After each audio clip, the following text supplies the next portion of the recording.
All right. What is up? Welcome to the Spoiler Kings on this Thursday night. It's post X-Men 97. Holy crap. Dude, it was Oh, so good. I was just like, like literally just all I want to do is I've been humming the whole day. And what they're going to do, this storyline is going to be so good. I want to talk about what we're going to do with Magneto. I want to know what they're going to do with what are we going to see Onslaught? Are we going to see a horseman with Magneto? Are we going to? There's so many things that they can do. There's so many things, and I just can't wait to talk about it. Yeah, it's crazy how like it's only because I believe it's what eight episodes. Yeah, maybe 10 or whatever. So which is about halfway, over already, and it's already like that last episode was epic. This man. What you're doing with Apocalypse, and you can do. You see, you could go age. I don't want to get too far of it, but they can go Age of Apocalypse, which is not on that world, which then you'll be putting on the main world, which will be so different in itself than the comic book, but you can still use the storyline. It'll be so good. I'm so excited. I'm nerding out so much on this damn show. Genosha Massacre is still the heart. The Genosha Massacre was intense. That was intense, but that was I think wasn't that the penultimate? I think of last season, right? So the penultimate and ultimate usually should be like great. This is like we're only halfway through season 2, So this is the beginning of the storyline, and they killed off Magneto. Yeah, so this could be epic. So recover from yeah. What's up?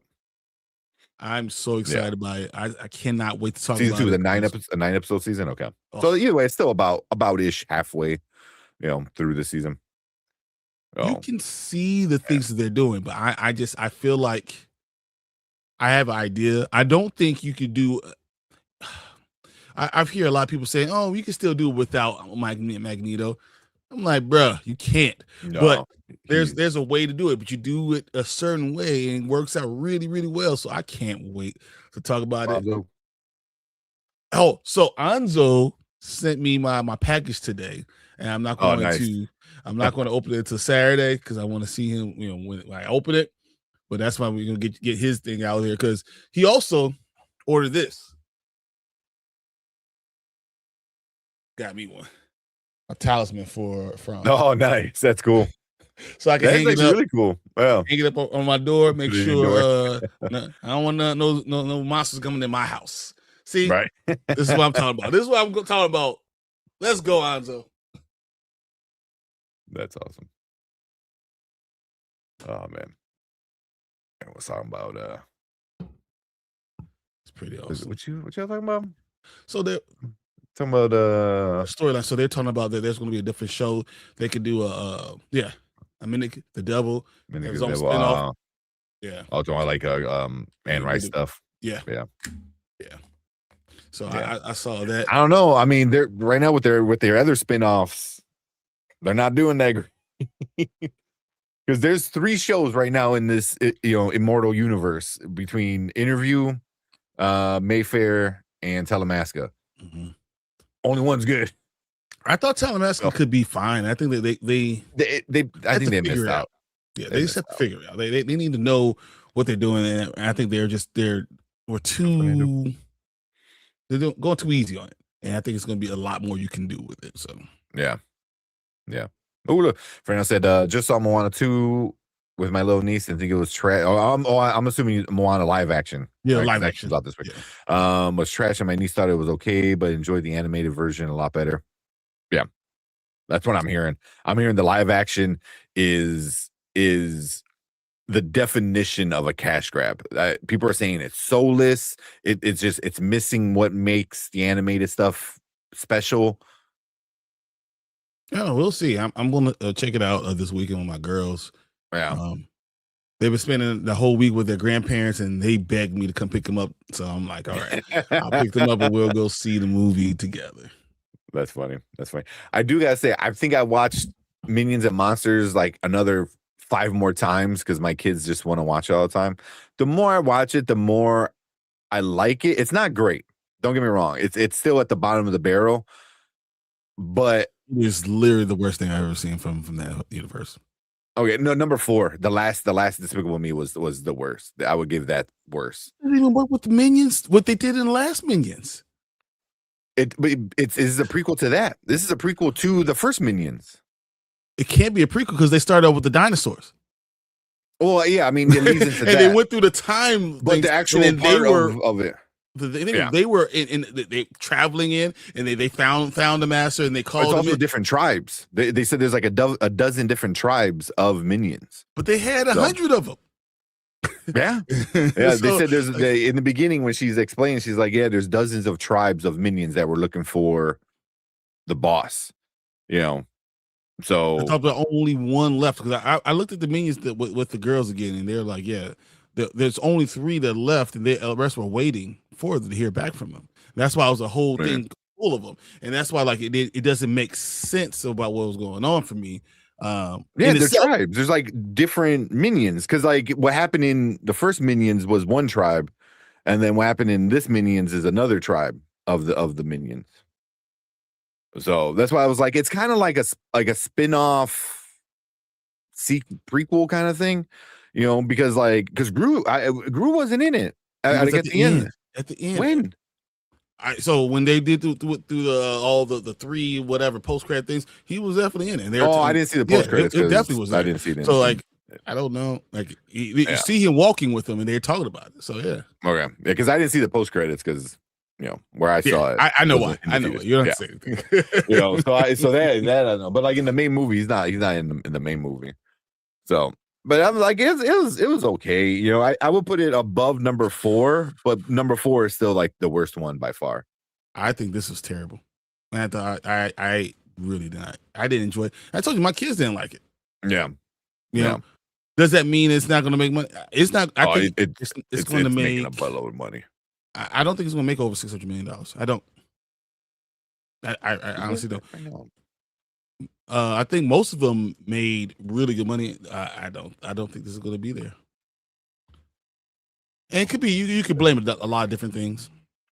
You guys say it's at 182 right now, and it barely beat Toy Story like by like I think like $5 million or something like that. And Toy Story's in week 3, 4, something like that.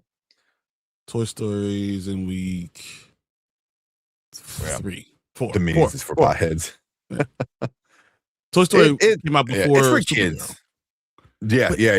But it's for little kids, and the problem is there's adult jokes in there, and the adults aren't liking it, and it's supposed to be regular kids aren't liking it, but little kids do like it. But you see the scores on it on the Rotten Tomatoes, you see what everyone's saying, so it is what it is. Yeah. Like people were like, "Oh, it's the best one of all the franchise." I was like, "Shut the hell up!" It's no. It just feels like its own thing. It's like its own little spin-off kind of thing that's happening over there. I didn't like the robot dude. I didn't like hardly any of this of it. But some of the jokes were funny. Because it's legit just potty humor. I mean, but we all know I'm not against. So the critics. 89% from the critics is crazy to me. Yeah, and it's seriously 76 from the audience. So even the audience likes it less than the critics, which is just weird. I don't know. Yeah.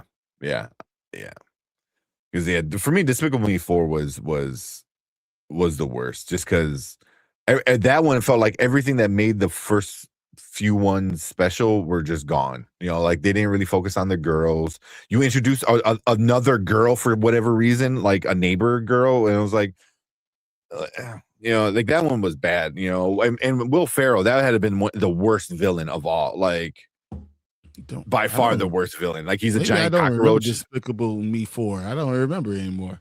Oh man, Will Ferrell was garbage with the cockroach thing and his shitty accent that he was trying to do. Let's look at this. Hold on. Oh, this is not good. That one was bad. Because I'm like, why are you introducing another girl when you have 3 girls already? And she's like, she wants to be an evil. Oh, remember he went to school and all. I was like, you could have done that with one of the girls. Yeah, you could have done that, and then Gru trying to like, no, you don't want to be an evil villain. She's like, no, I want to be an evil villain. Yeah. Margot, exactly. Margot. It's perfect. She's already like kind of crazy anyway.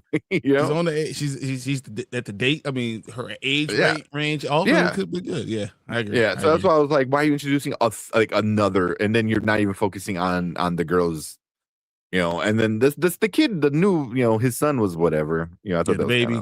It was whatever. So I just thought that one was just the worst by far. This one is better. Just because I think it's a little bit more. I can't say it's better because I just don't like both. Yeah, I like some of the jokes. Like the one that really got me was, what was it when they were trying to undo the bunny spirit that they summoned? It was they were literally doing Command Z undo, which is Command Z is undo, which I was like, all right, that's pretty funny. So like, and there was like other little things that were like it gave me a little chuckle, but it wasn't like the greatest. Oh man, I didn't laugh. I don't know. Yeah, like the Lego thing was kind of funny. Like that, my kids cracked up with that part. But once again, like I tell you, my kids looked at me like roll their eyes, and I have a 9-year-old. This one specifically, I feel is like made for 4 to 6 year olds. Like they went super. Yeah, with it. We're just sitting there, both of them ready to leave, and right, no, I can see that for sure. This is stupid, and they like Minions, the first one. Just it is what it is. Yeah. All right, I might skip around a little bit, especially you guys talking about X-Men, because when we get into X-Men, Fernando said very pumped they announced Leonardo DiCaprio for cast for Heat 2. Very nice. Man, Heat 2, that's crazy. Yeah. What's up, Ace? I was talking about all the other stuff. Talking about X-Men. Man, where we at? Kind of going through. First place, we're not rewriting history. So, man, okay, I won't talk about that, but we'll get there. We will get there by X-Men 97 by rewriting history. You don't have to rewrite history, and there's so many things because X-Men comic books have done certain things, and I think it is going to tie into some of the stuff that Marvel's doing going forward. I think we're going to see this is the unofficial introduction to what they're going to do in some of the stuff with live action. There's a lot of things in there. There's just a lot. Yeah. Said Toy Story 5 is on the edge of 780. Michael should be take or two into billion by Monday. Yeah, they'll be a billion by Monday. It's gonna be $1 million. Come on, it's $8.4 million. Yeah, come on. Yeah, $8.4 million. Yeah, all right. I hope everyone's ready for Michael 2 to be depressing as hell. I'm interested to see how they're gonna go about it. I'm really interested to see what they're gonna do with it. Like what part of his life are they gonna, and how in depth are they gonna get? I should say. They have to finish the bad tour. They gotta get into Dangerous, right? Yeah. Then you can get into some of the allegations, and maybe you don't go deep into all of them. Then you have to do him and Janet with Scream, and then my God, and then you have, because it changed the world. Like it was on TV, and everyone stopped doing what they were doing and just was watching Scream. Yeah. Then you have to get into to more of the court case stuff, and then how he fell a little bit. And then you're going to get into, all right, he starts touring again, Invincible, and how, though it wasn't as much of a success, all of a sudden he sold a lot of records, and it's just still Michael Jackson sales. Then you can talk about how he loved the number ones, Michael Jackson number ones went triple platinum, like just re-releasing the songs that he has. You can start talking about the stories of him buying the Beatles masters. You can do a lot of different things with Michael Jackson, so. His brothers, he had up and down relationship with them. He and Janet started to really, get better, a stronger relationship too. Like you could do a lot of different things that they really didn't dive into in the first one. So, now that Janet says she'll be part of it. Oh, did she for the second one? Yeah. Nice. Appreciate Anzo. He just did Hey, Anzo, yes, I got the second back package, but I'm not going to open it until Saturday. I'm not going to do it until you're around. Yeah. Oh man, I should have grabbed my ice pack. I've been on I've been on my feet all day, man. Like all day. So my knee hurts, but it's not the same kind of hurt before the surgery. It's more like now? the sore hurt, kind of like hey, give me a break, give me a break, kind of thing. Yeah. So, oh man, you guys are talking about X-Men. You guys are getting into it. But we got Drew in the house. What's up, Drew?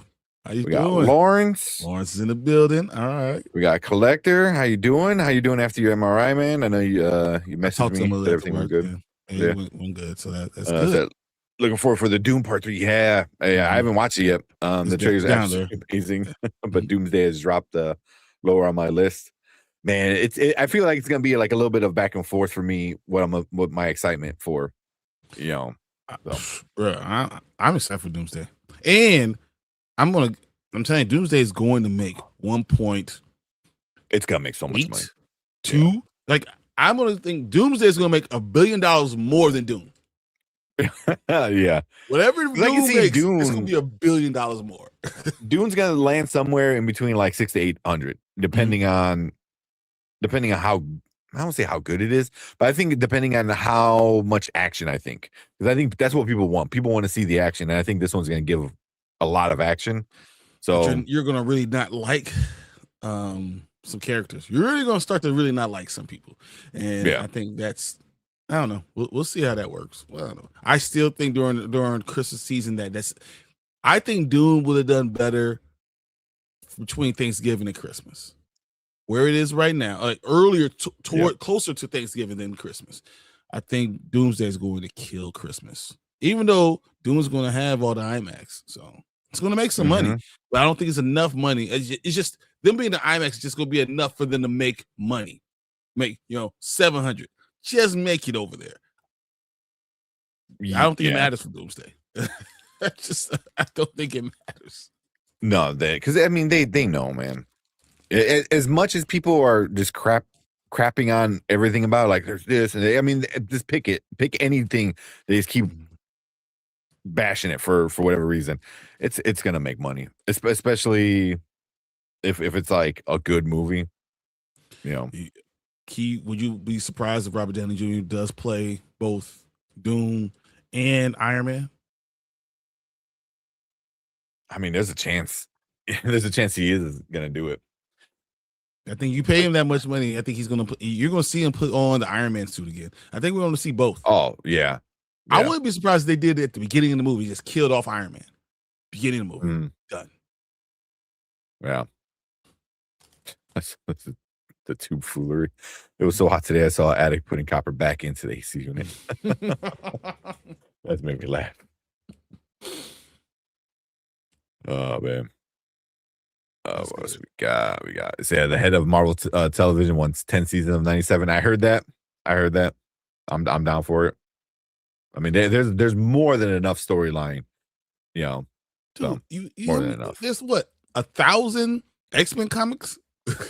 Yeah, right. You got X-Force, and you have Uncanny X-Men, you have regular X-Men, you have X-Force, you have so much that you can just go off of. You have Wolverine. Oh man, you go. They have more storylines in X-Men than you can think of. Matter of fact, they have 10 right now out on the main story. I don't even know. Right. Because there's another one. It's called DX something. Yep. The new one that's coming out soon. Then there's Unity, X-Men Unity, I think it is. It's just there's so many. There's so many. The thing that makes me more angry than what they've done to X-Men. Yeah. Nice. Collector said seeing Supergirl tomorrow. My mom is seeing The Invite tomorrow. Nice. So I definitely go see Moana too. That's going to be a big thing for me. Yeah. I'm on the live action one. The live action. Yeah, I showed the trailer to my kids, and they're just like, like they just didn't seem too interested in it. So But I don't know. Your kids, I can see, is live action. It's not for you. It's for girls more than anything. Yeah, but they love the animated ones, both because one and animated. Two. It gets animated. they like animation way more than anything live action. I was thinking about this the other day. When I was growing up, I was super against Little Mermaid. Super against it. Like, no, really? I'm not going to watch Little Mermaid. It's for girls because, remember, I have all sisters, right? And even my cousins are all girls. So I was totally against it. That's one of my favorite movies of all time. It's good. Yeah, it's good. It's good. I mean, it's getting a lot of I don't know what it's called when people from now look back at things then and are problematic, and I get it, because but it's also what year did that come out in? 89, 90? No. Little Mermaid can't. Little Mermaid? I thought it was like 86. I don't know. But this is why we need Brandman right here. I know, right? Literally. Yeah, November 17th, 1989. Really, was that? It actually came out when I was 4. Okay, or 5. Yeah. Because I know my sister was born already when we went to go see it, and it was like one of her. I think it was her first movie, and she would have been like 1.5. But I mean, it's a good movie, But people nowadays like, oh, you got this, and then saying all these different things. But I'm like, it's different. It's the same thing. How when I get mad at Toy Story for like the parents not walking their kids to the door, I'm like, you got to remember they live in this world where there's like no crime. You know what I mean? Like they live in this perfect little world where like everyone is good and happy, and like you let kids kind of like discover who they are and stuff like that. So it's like it's not the real world, so I still you kind of got a lot. Yeah, 100%. Because that was the first thing after me and Erica watched it. Like, what the hell's wrong with his parents? Who does that? Did you check the DMs? I know Mama Bear said. Everything Mama Bear had in there. She just wanted to talk about Yaya getting his nomination for. Yeah. She was just Yaya's up. I think Paradise is up for a few. Sterling K. Brown. Sterling K. Brown is definitely in for Paradise. Is up for some stuff. What else? I know Collector sent me a few ones too. Night of Seven Kingdoms, I think, is up for best drama or whatever show it is. Yeah. So, but yeah, Yaya was. I'm not surprised because he the made trailer. That Mama show Bear, like we have the trailer up too. We already have also a trailer. Yeah, she wanted to do the Avatar Aang one. The one's down there. Oh, y'all, 100%. Yeah, it's right there. Yeah, we got it. Yeah. Did you watch the leak, the movie? Because the whole movie's out on the internet. You can watch the whole movie. I do not want to. I want to watch it. I want to see it in theaters. I want to support it because I want to support the creators, especially after watching the live action shit. I was like, no, I want to support the creators of this thing, like the people who are actually making the lore. You know what I mean? That's who I want to support. So yeah, like we could have easily talked about like or even watched it and like everyone else do the review and stuff. I don't want to do that. I want to see it. I mean, I want to see it. July 25th or something like that. I think that's the date. I think it's coming out soon. Yeah, July 25th, I think it is, and I want to watch it and then, actually review it and give it, because I wanted this more than anything, more than Korra and other shit. I wanted Avatar. I wanted to see what was going to happen. I was so invested in all this stuff that I really wanted to see it. So I can't wait to watch it. Nickelodeon needs to just let go of the IP because they don't know what the hell they're doing with it.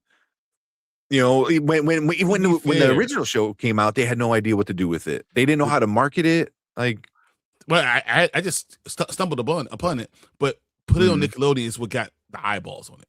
Because what, the Avatar, I don't think it would have gotten the eyeballs or gotten the following as much. Even though they didn't know what they had, put it on Nickelodeon, got eyeballs on it, and people are starting to understand and see it. It wasn't that world. I wonder if it would have been better on Cartoon Network. I wonder if it would have been better around shows that are like similar in in age ranges. You know, I even Toonami, like putting this on Toonami, I think would have been really good. would Like have not gotten the same eyeballs on it. There's a lot of people like kids that aren't allowed to watch this stuff. Weren't allowed to watch Toonami.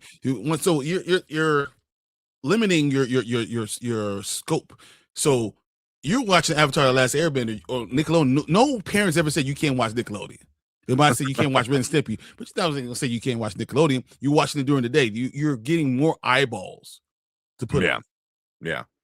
Because I mean, it sure wasn't their marketing because they didn't market anything. And then when Korra came out, they didn't even bother putting Korra on Nickelodeon. They just like, we're gonna put it online. Like it was a web exclusive. Like the last. It was a different world though. There was a different world by the time Korra came out. Yeah.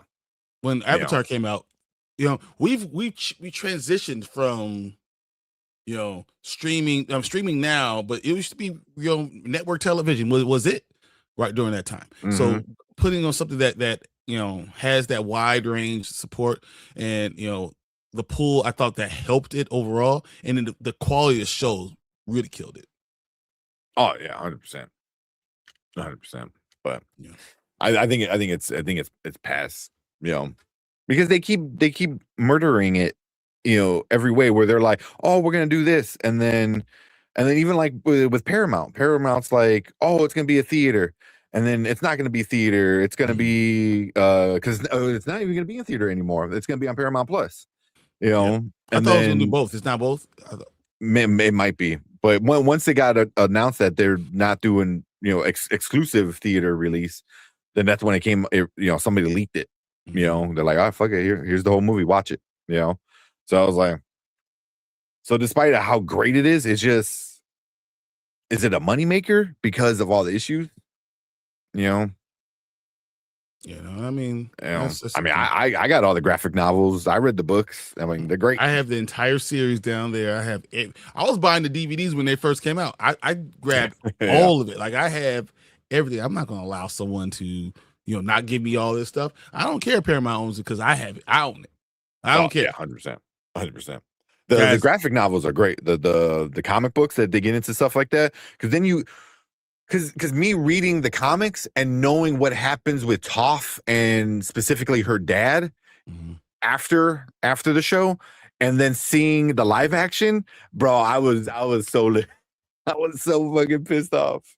I was like, what the fuck are you doing? Like, because that's not why I didn't like the live action season 2. I did not care. Oh, there's I think so many reasons. Yeah, I didn't. It wasn't Toph that pissed me off. It was everybody else, and what the fuck they did with the whole Ba Sing Se. Ba Sing Se is one of the greatest stories. The things they fucked up every instance, even the Emperor. Everything they did in Ba Sing Se. The library was one of my favorite like episodes. Is the library, and you just what Jet? What? Why is fucking Toph in there?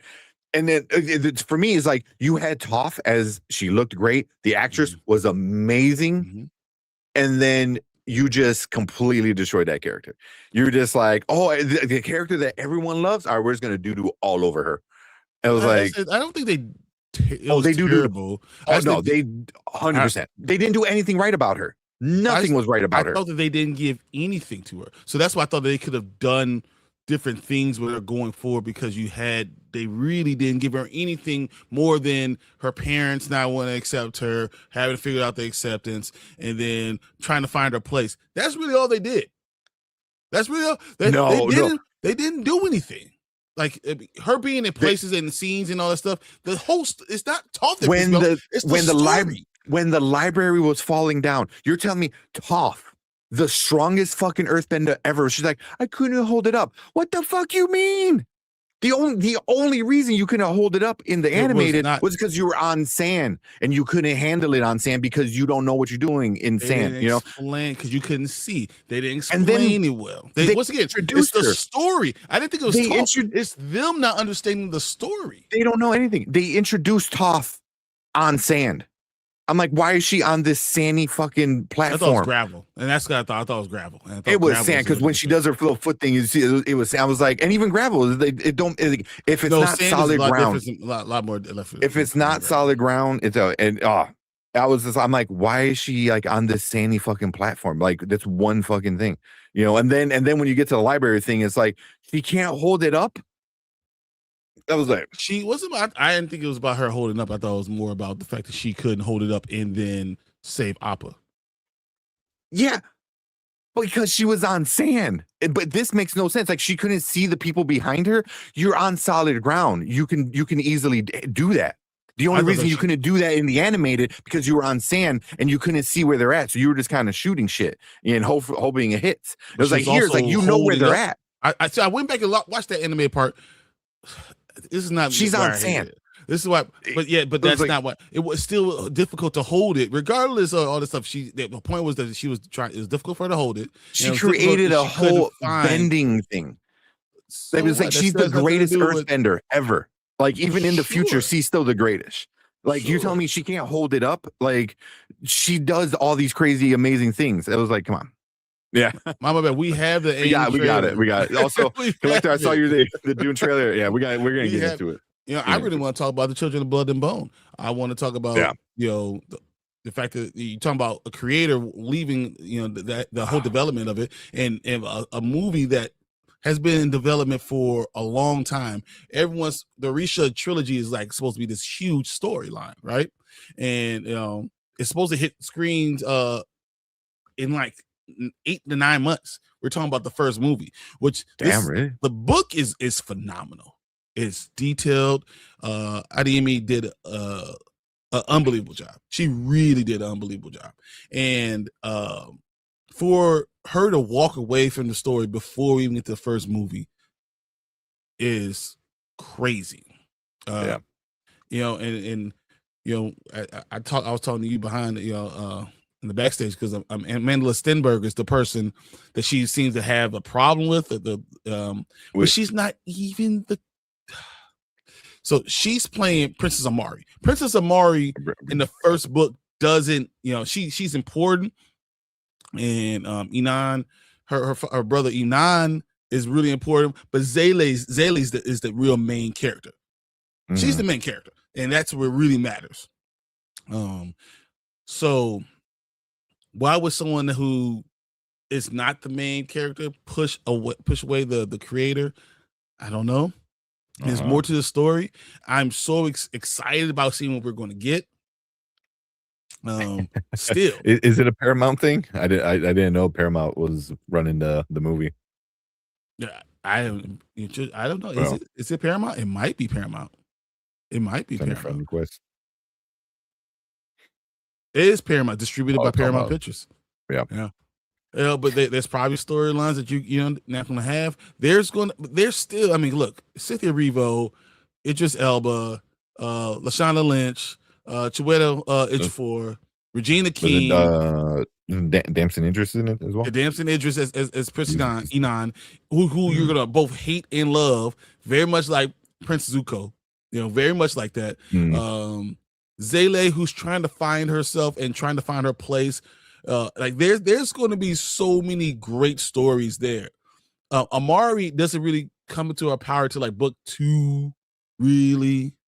So like I don't know why unless they're changing what she's doing and the actress doesn't like it and they're listening to her. It just seems like a bigger story, and I'm wondering why she would be so willing to walk away from a chance for people to really recognize how great of a writer she is and creator she is. Yeah. No worries. No worries, Mom. Come on, Mom. You're not pushing. You can do whatever you want. Right. Yeah, we got the trailers, but you know how we are. We get sidetracked. Yeah. But they I mean, something like that, like, and also it doesn't help that it's what's her name, Amandla. Amandla, yeah. She's got hate with other big franchises, so it's like, I'm like, is it a you problem? Because this is kind of like, and I don't want to say is something that they created. I mean, yeah. I mean, you getting hate from other stuff, you know. What's the first movie? The Hunger Games. You get hate for her, you know, being rude. Yeah. You know. Yeah, but that wasn't. That had nothing to do with I would have put on her 7-year-old, like 8-year-old, whatever. How you hate on an 8-year-old? So I thought that the fact that she got that from there, and then Star Wars, because I mean it was terrible. So It had nothing to do with her. That's definitely. So, yeah. But so like I don't know, but maybe she fell into it and now it's becoming more because she's literally saying it's about her. I'm just gonna read this real quick. It's after years of development hell, Children of the beloved first installment of Legacy of Arisha trilogy is finally set to hit the big screen early 2027, and the star-studded cast to boot. The excitement from fans since the news has been palpable, but now things have taken a turn from the original series creator and book author Tomi Adeyemi is officially disowned the upcoming adaptation in a recent social media post saying, "I have not seen the film. I will not watch it." In a collection of direct messages she shared online, Adeyemi didn't elaborate on specifics for the painful, quote unquote, painful falling out with the project, upcoming project. Although one message shared draws specifically to a message the star Amanda Steinberg saying, "Do not ever use my name in an interview or video again. Do not text me. Do not call me." Wait, Amanda said that? She said that to the author? Yeah. No, so the message to star. So the author said that to Amanda. Oh, okay. So Tomi said that to Amanda. Yeah.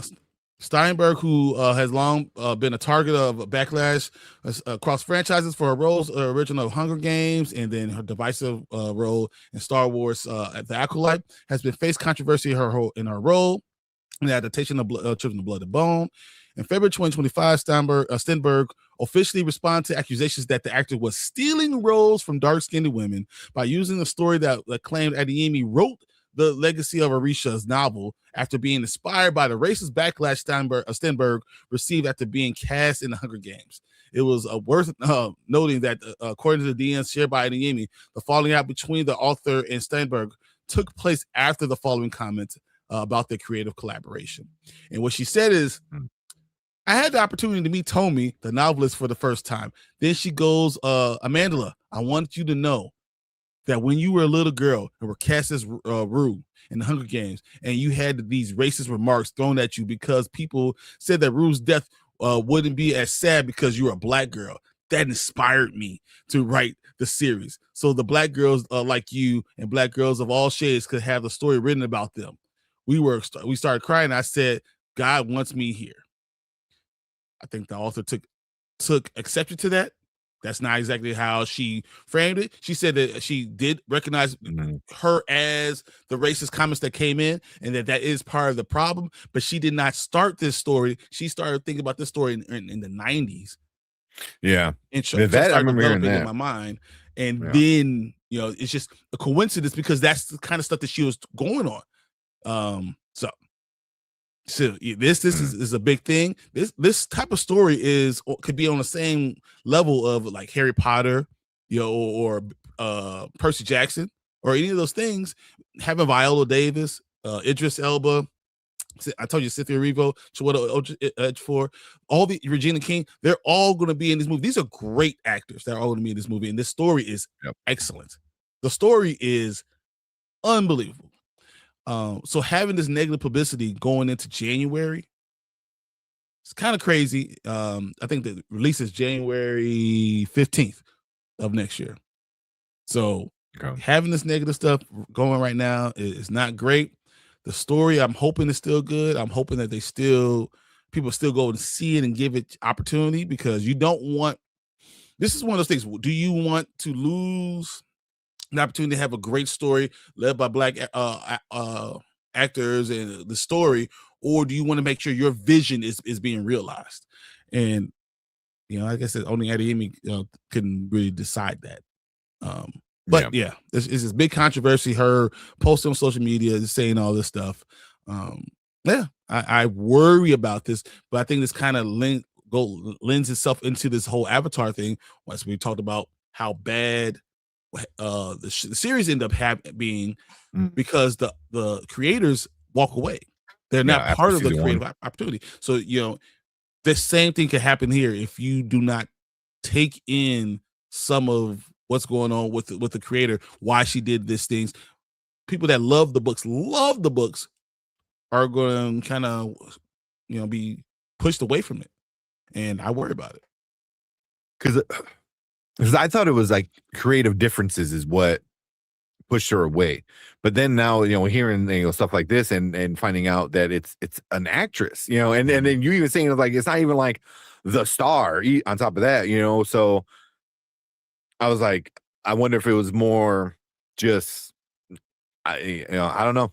It's just it's really interesting to like step away because a star or one of the actresses in the movie is giving you, I don't know, a hard time. Yeah, and I don't think, and I don't want to. I don't see this as colorism. I don't think they're saying this because of colorism. Because the person she's playing should, ideally should be a chocolate type of, whatever.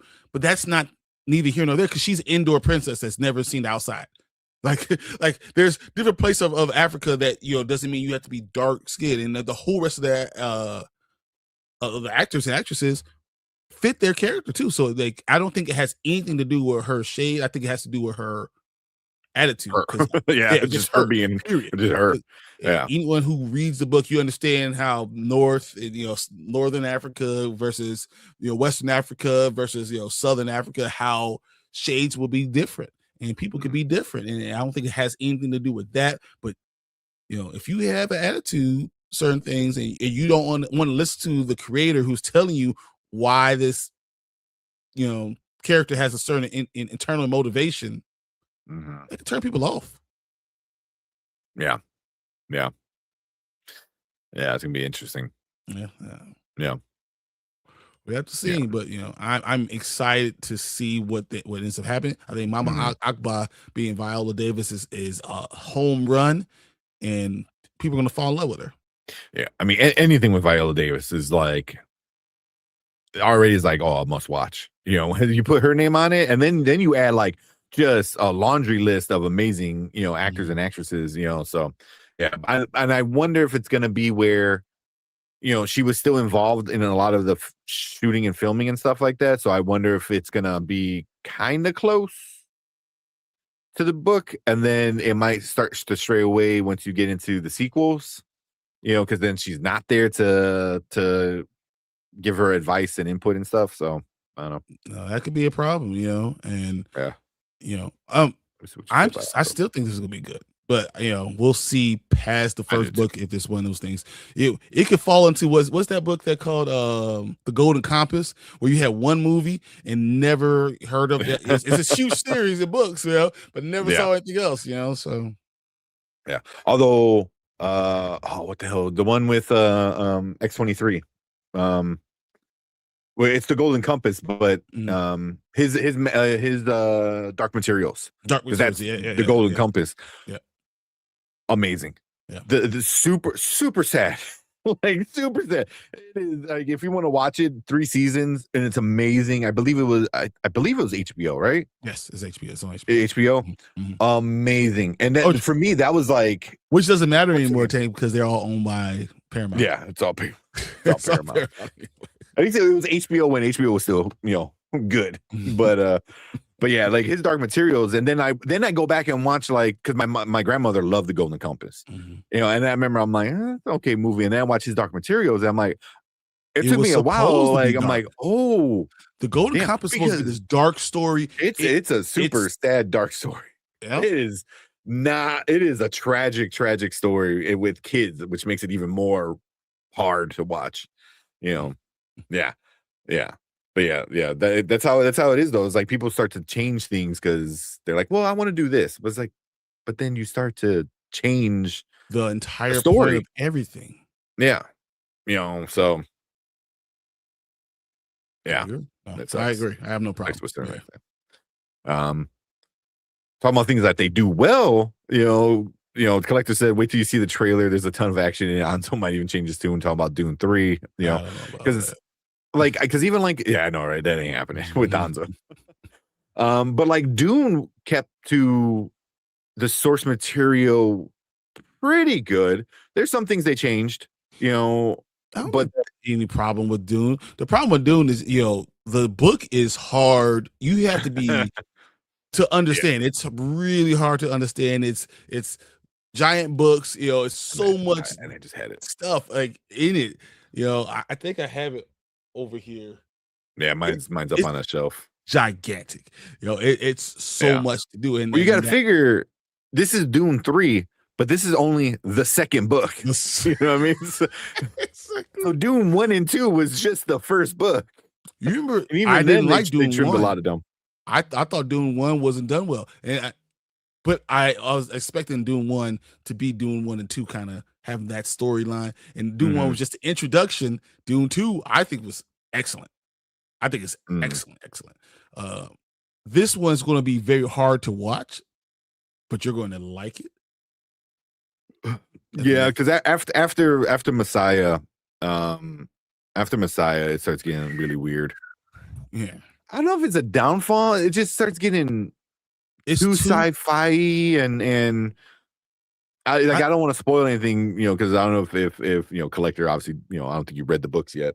But it starts getting weird after, because I remember reading Messiah when I was younger, because my grandfather loved the entire franchise, and I'm like, okay, because then you get into the actual thing about Paul, like who Paul really is and stuff like that. But then after that, you get into legacy and what the House of Atreides is and all this other stuff, and it's you get into some weird shit. You're like, really?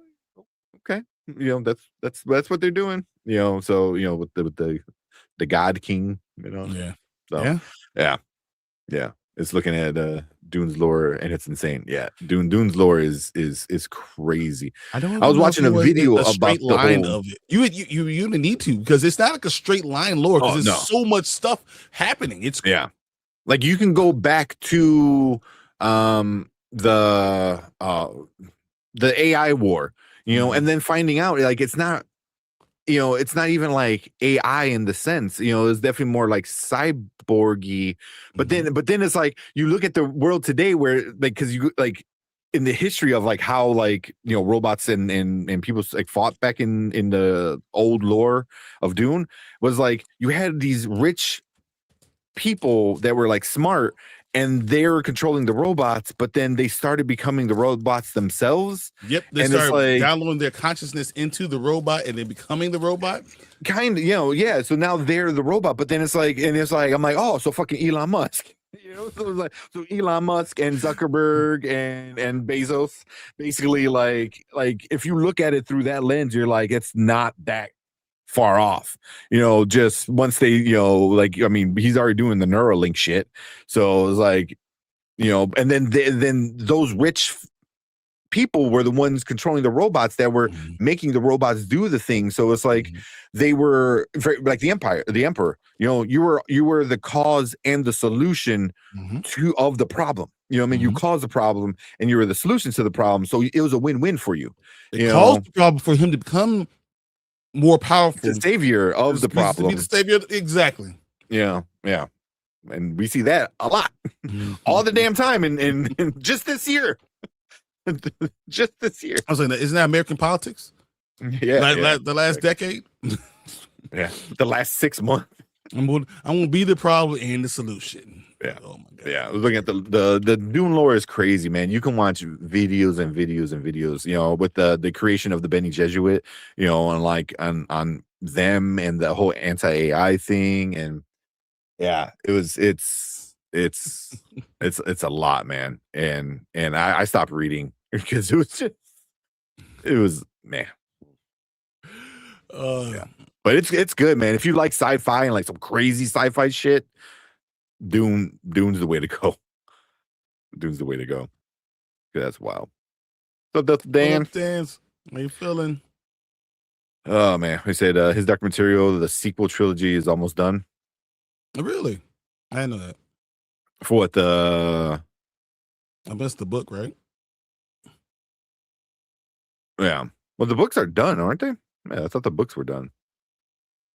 I'm not sure, because I know the show's done. The show finished, and that was, fuck, man, that was a great ending, but not a happy ending. Nah, man. Best stories are like that, right? Great endings, but not happy endings. Well, yeah. We didn't even talk about Marvel, right? Yeah. We're talking about Infinity War is a great ending, not a happy ending. Did you miss X-Men? Not yet. We're gonna watch a few trailers. Yeah, watch a few trailers and see. Bergman is enjoying, summer in living in the city, so we'll watch a few trailers, see where it's at, and then I'm like, we give it to 11, 20, 11, 30, 25. That's right. We'll watch these couple trailers, and if he's not in, then we'll just go into X-Men, and then we'll probably finish. We'll just finish the night off there. Because I know Derpy wants to join us for the Avatar thing anyway. Yeah. So, question y'all stalling for Brandon, just running topics. Trying. Yeah. I mean, the only topic we really have is X-Men. So I don't know. Maybe we'll do Avatar off screen. Not off screen, off stream. I'll call Derpy or something like that. Yeah, we could do that. Yeah. Just throw it up. Oh man. I saw the author of the movie you're looking forward to coming out with it. Everyone in, it stepped away from the project. Yep. That's what we're talking about. Exactly what I was talking about. That's what, when Tommy, walks away from the project and he's like, why? Yeah. And she was loving it. She was so excited because we saw her at C2E2. She's signing books and all that stuff. And she's been promoting this movie for years. Yeah. So that's why I'm glad it's not because of creative differences, because I feel like she would have said that, and I feel it's more personality issues. So, and casting and not wanting to discuss casting. No, we're gonna watch the Aang thing for sure. Because now that they released the trailer for it, like, oh yeah, we need to promote it. But real quick, Teak said, God Emperor Dune, Heretics of Dune, Chapter House Dune are all the last books by Frank Herbert, and then we have like 4 trilogies written by Kevin Adams. Yeah, the Legend, Schools, Houses, Heroes. Yeah. He only did so much. Because he only did what 5 books or 6 books, or however many he did, and then 6. I think 6. I think that what he did, and there's like, I want to say over 20 books in the series altogether, maybe even more. But Frank Herbert only did a few. So. And then Frank Herbert, I believe, I could be wrong, but I thought I read somewhere that he hated The Hobbit. Like he hated The Hobbit. That's interesting. Yeah, it's crazy. All right, we'll watch Dune, we'll watch Aang, and then you don't want to do a sing along. Sing along. You see the stat? Oh, is that the Lestat thing? I thought that was a trailer, but that's just the music video. It's just a song. Yeah. So that song was damn. So all right. Yeah. Because they're talking about that earlier, the whole thing. So I was like, yeah, that's awesome. Yeah, it's man. Like honestly, when that was playing, like man, eyes were getting watery. I was like, no. And then like them showing Claudia and everything, I was like, damn. And then hearing the lyrics, and you're just like, phenomenal. Yeah. Like I said, Frank Herbert and Tolkien would hiss back and forth. It was a riot. Okay. That's what I heard. I remember hearing that like fairly recently too, that they didn't still don't like it. Well, I know he didn't like The Hobbit. So, which is crazy because they're both like phenomenal books and phenomenal series, but they're very different. They're very different fantasy, sci-fi kind of things. One's more fantasy, one's more sci-fi, but they're both in the realm of these classic stories. But yeah. All right, let's check out this trailer. Yeah.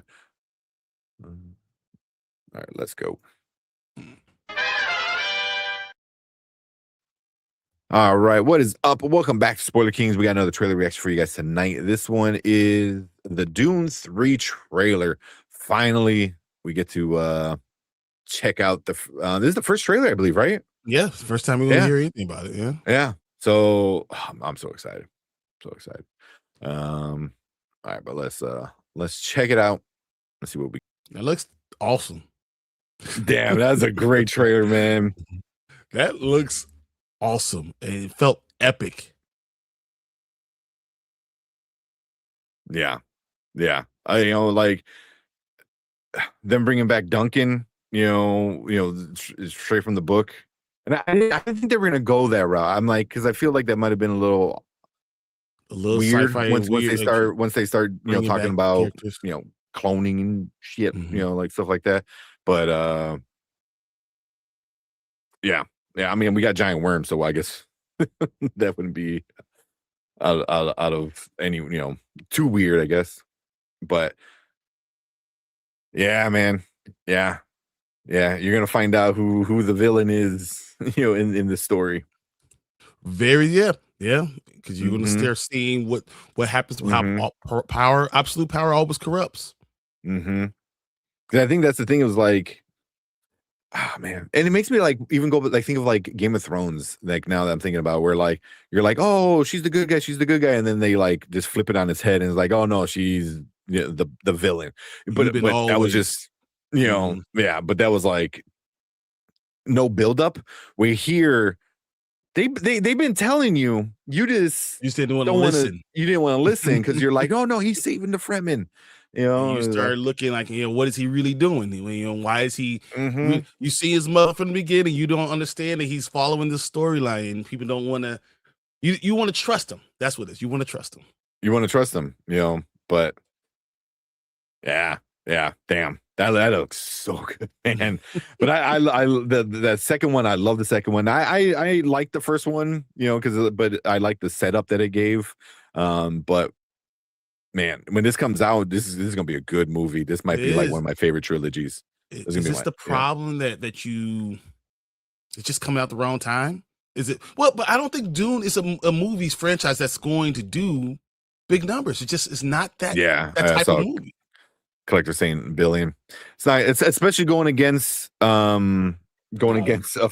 It's not making a billion. Billion. It's not making a billion. It would be great. Oh, it would be great if it made a billion, but If Dune 2 only makes 760 million dollars, yeah, Dune 3 is not going to all of a sudden blow it off. no. It's going to be right about there. It's going to be right around the same number as number 2. Yep. Give or take, I don't know, 25, 30 mil, whatever. Yeah, it's going to be within the same realm. Like, Yeah. if it makes it to, because there's all the IMAX and it makes it 790, 800, that's great. That would be great. You win. It's a huge win if you'd make the 800 million. I don't think it will though. No. Yeah. If this, like you said, it was dropping Thanksgiving weekend and then ran through December until Avengers came out, it might, but even then, 750, 800, that's probably exactly where we are. That's where we are. Yeah, about that. And Yeah. that's what you get because of what's happening. You're getting that because it's in IMAX. I don't think you would get that if it wasn't. Yeah. But Avengers doesn't have IMAX screens. But the thing is, Doesn't it's matter. gonna have every other screen. So like, it's because you got to figure like 5,000 screens. cool, it's gonna have the IMAX screens. For a theater, there's only usually one IMAX screen, and then like another like, because like the ones I go to, there's about There's one IMAX and there's like 14. 15 other. So you got to figure there's like one IMAX, and then everything else is a small screen. So yeah, so it's like cool. We have that one screen. We're gonna have 2/3 of the rest of the theater. So yeah. But it looks good. This is a it great looks trailer good, still. man. That looks great. That looks great. And you know why I know it looks great? Because Anzo hates it. That's how I know it's gonna be great. I thought you were gonna put the Z's in there. Sleeping. Sleep emoji. Oh man. But I think that, like, the stuff you wanted from the first one and even like the second one, I think you're gonna get all of that, like, because in the first one you're like, oh, there's not enough action. Well, the second one started giving more action, but you're like, yeah, but there's not enough space travel. You'll get all of that in the third, but you're gonna hate the guy that you thought was the guy you liked. You're gonna hate him. Yeah. Man, the hero's not the hero. So yeah, that's gonna be good. That's gonna be really good. Lawrence said he's seated. Yeah. 100%. 100%. Yeah. It's fun. It's gonna be a good movie. Yeah, the Messiah books was written as a response to people missing the point that Paul was the bad guy. Yep. Yeah. Yep. You know, and there will be no missing it this time. Just because the world we live in now, I feel like people are gonna be like, yeah, but he's justified in doing what he was doing. I already know there's gonna be a good chunk of people who are like, yeah, but he's not really the bad guy. They were savages like, anyway. What? They didn't know, he was just trying to bring them to. It's like, so he wants to kill most of the universe if they don't bow down to him. Yeah, but man, that's a good trailer. Even when they do that chant, because I know there was like the teaser trailer where it was just like the chant, and it was like just like the silhouette of Paul. Like, man, yeah, it's gonna be so good. This is definitely IMAX. This is gonna be good. This is gonna be good. Oh man, and there's a bigger time jump, for sure. Yeah, so Tamika. Hey, Tamika, how you feeling?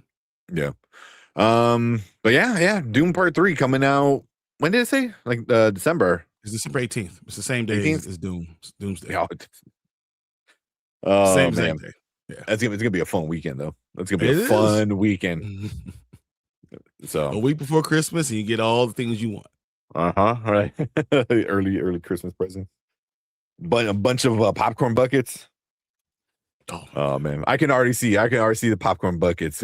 People buying the big worm and buying like the Dune, and then like somehow putting them inside of each other, doing something stupid. Oh, it's gonna be fun. Crazy. Yeah, but yeah, that's Doom Part 3. The trailer for it looks awesome. We're definitely super excited, but we want to hear from you guys. So if you're watching on the replay, leave a comment down below. Let us know what you think about this one. Did you like it? Did you hate it? Did you like the first two? Maybe just one of the two. Either way, let us know in the comment section. Hit that like button, hit that subscribe button. Come and join us every Monday and Thursday when we do trailer reactions, movie, TV reviews, a bunch of other fun, nerdy stuff as well. And we appreciate everyone in the live chat. You guys are awesome. But we want you to stick around because we're going to move on to our next topic.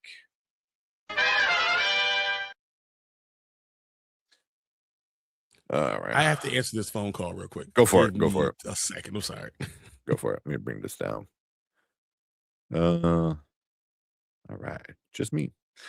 It said, no, I think it could hit $1 billion because a lot of people like Dune, except some of these IMAX prices are expensive. I mean, it had IMAX and theaters, in part 2, and the people that like it love it, but I think it's hard to get the normies when it's such a deep sci-fi story. You have to play like a careful balance because it can't get too nerdy because then the normies are not going to like it. But then if you get away from the source material, you kind of upset the people who like the story. So, but I think it's going to sit there 750, 800, which that's a win, man. It's not anything bad, but if it hits a bill, that'd be awesome. That'd be awesome. But Denis Villeneuve already said like this is it. He's not coming back. So I hope it's one last big hurrah for him. Yeah. There's also a lot of same day, the Doomsday of the same day problem. Yeah. That's gonna be the big problem. Ooh, well, I gotta ask Brian when he comes back. What are you gonna see first? Are you gonna see the Doomsday or are you gonna see Dune? And I don't know. I don't know. Because I feel like I might see Doomsday just because I don't know what's gonna happen. And I don't want to get anything spoiled or ruined. Because I already know what's gonna happen in this book, or in this movie because of the book. So I can't get really spoiled, but Doomsday, I feel like there's gonna be some big thing that happens at the end, and you're like, oh my god, it was blah blah blah. We'll see. We got Tamika. What's up, Tamika? Thanks for stopping in. I'm seeing Doom Part 3 first, and then I'll be seeing Doomsday at least 2 or 3 days after.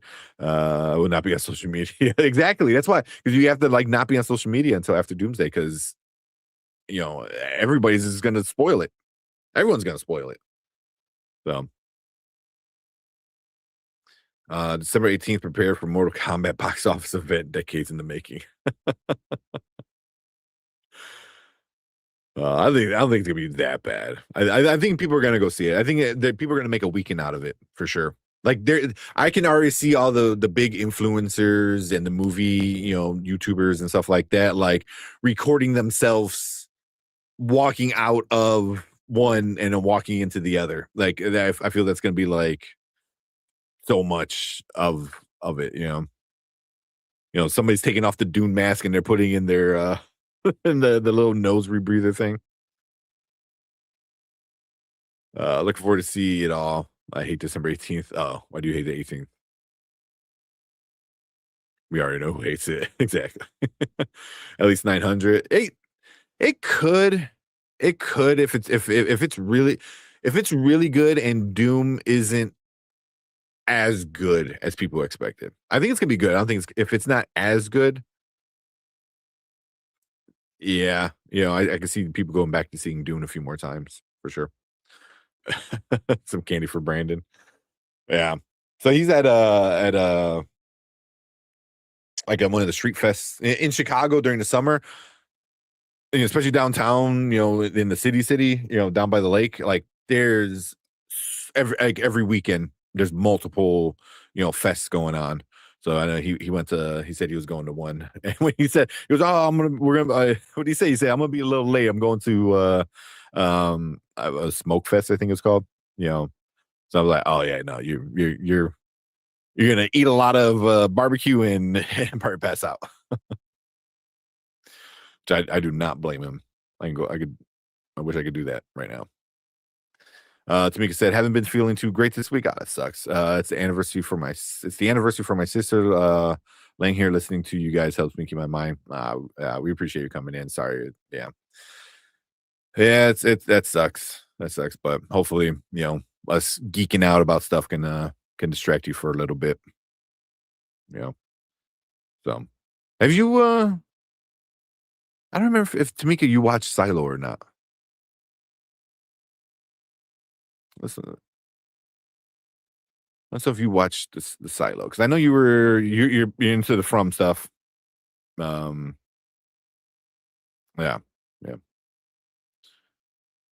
I tried to talk to my mom into letting me see both the same day, but I told her what I think the time is going to be for both movies, and she's like, "Hell no, yeah, no, that's 6 hours."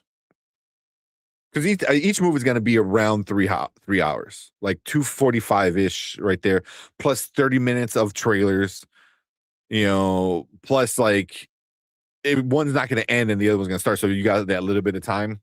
So if you do maybe like one early morning, like a matinee for one, and then catch like a late one, for the second one, that'd be a fun day. But no, it's definitely like a weekend thing for me. I'm not doing both. Hey, do you guys hear a new Neon Genesis Evangelion series is in production? I did not. I love that shit. I love Neon Genesis. Love it. It's one of my favorites. And is years ago.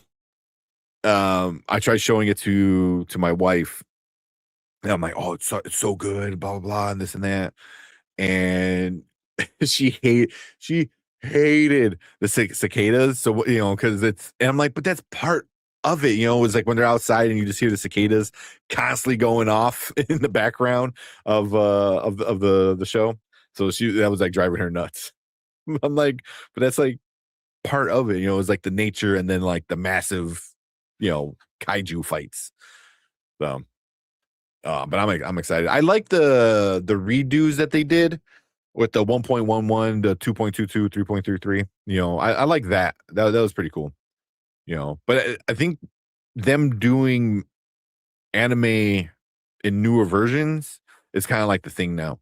It's been a thing for a while, but like you got the One Pieces coming out, and that looks great. We need to watch that trailer.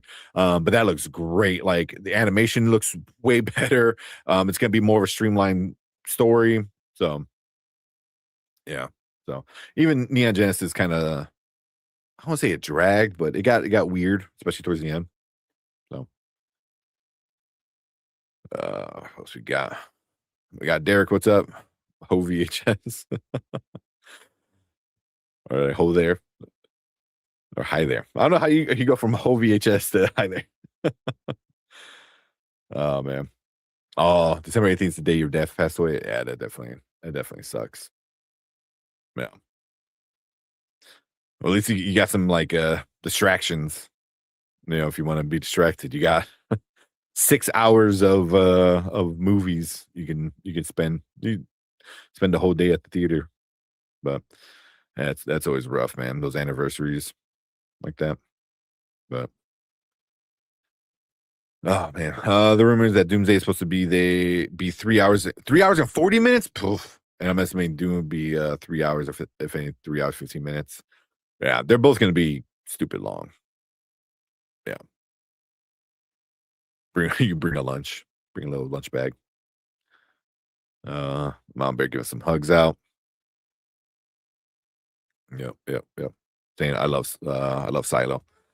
Yeah. So oh man, like I like the start of the new season, but I'm worried with some of the things they're doing, but I think they're gonna pull it off. Oh man. Where are we at with the announcement trailer is up on YouTube. Nice. Definitely gotta check that out. I wonder if they'll do that announcement trailer for the Bleach. Because if it's already out on YouTube, I wonder if they're doing that because the Bleach movie's up today. So I wonder if it like coincide with that. What's announcement trailers on? It said a Neon Genesis new production series. I don't know if you ever watched Neon Genesis Evangelion. No, I don't think I've ever seen that. No, oh man, Evangelion. bro. No, I've never seen Evangelion. No, it's good. It's good. It's up there with one of my favorite animes, man. You know, but it's very you know, like very much like a lot of animes. The ending's weird.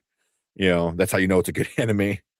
Whenever you have the ending be kind of weird, you're like, I've seen this before, but this was a long. Like this is a long time ago. I saw this. Yeah, like I was like, I'm gonna get like 12. Yeah, probably. That's 12 when something like that. Like that was about when I first watched it. Was around then.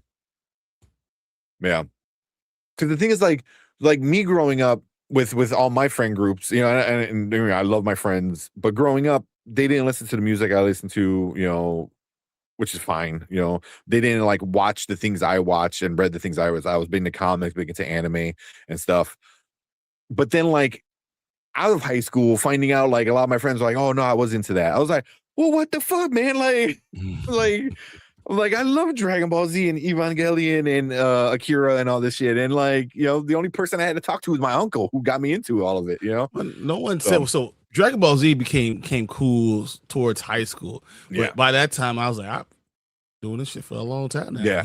That's why there's a clip going around that I saw where, you know, the dude was like, "Oh, what's your anime hot takes?" You know, and it goes to a girl and she goes, "Oh, Bleach, Full Metal, Naruto, Dragon Ball, One Piece, those are overrated. You need to move past that shit." You know, and then it cuts to like the guy who's stitching it. He goes, "Excuse me, little girl." He's like, "I was watching that shit when the world thought it was lame. You know, when people would make fun of me for watching Dragon Ball Z, for watching One Piece, for watching all these things. You know, now it's mainstream. Now it's cool." But like these old animes are like, "Oh, well, it's overrated." It's like it's overrated because it's been around for so long and people have been loving it for so long, you know? So it's like, but like you're loving it and everyone else is loving it, and it's great. It's mainstream, but I was into it when it wasn't mainstream, and isn't that everything? You know, anything that's old, like it'd be. Yeah, we talk about we're gonna watch Avatar Aang, right? I was watching that it's like when it first came out. Like I saw it live. Like I was all about it then, you know. But it got bigger later. I couldn't talk to anyone about it because everyone was like, "Why are you watching Nickelodeon?" It's like because it was the greatest thing ever. You know, that's just how things are. Yeah. Yeah. Yeah. So yeah, but that's why like watching this kind of stuff and like like you get made fun of, but then finding out like all my friends were like, oh, I was into it. I was like, the hell, man. Well, that's the same You thing with told me. us. So like Marvin, I me and him. He was like, "Oh, you collect comics?" I was like, "Yeah." You weren't sure what to say. It's like, I don't know what to tell you. Like, Do you? You're like looking. You get that look like, Yeah. I don't know if I want to open up to this. Yeah. Exactly. Oh man. Yeah, Angie and Arthur came in and stuff. Okay. See. Oh yeah, we got a few people. And John Camping and Robert know the script for the movie Doomsday, and they said there's no way this movie is the movie is this movie would have been 3 hours and 40 minutes or longer. They're gonna cut it. If it's 3:40, they're gonna cut it. That's just they have to cut some stuff. The movie is going to be fine. Yeah, because and I don't think everyone understands how long Endgame was. Like these but movies, that was more of a build up. Where this is more. Well, I guess the Band-Aid has got to be long because they got to introduce things and. Well, they're going to redo Endgame. You see what I'm saying? They're going to redo it and they're going to connect it to Doomsday. So like, nah, man, I'm surprised. I would be surprised if it's not 2 hours and 45 minutes. I think that's what's going to be 2 hours and 45 minutes. Because it's a movie afterwards. You don't have to put the whole story out there right now. Mm-hmm. So like, I don't think like this is not a one movie thing. So you can go ahead and we're going to stop it here. This is a natural point, and we'll pick up with it later. But you're filming both at the same time, so no one knows how much of the film is going to actually be on it. Yeah, because you got two films worth of video you gotta edit through. Exactly. So, yeah, we got Nanette. What's up, Nanette? Hey, Nanette, how you doing? Let's see, kind of skip around a little bit. They said start with the movies, then go back to the series with Neon Genesis. Okay. Yeah, that's probably the best. The movies, the 1.1, 2.2, those are a little more streamlined. Then you go back and watch, and then you can watch the full thing and all the stuff that's going on. Yeah. So,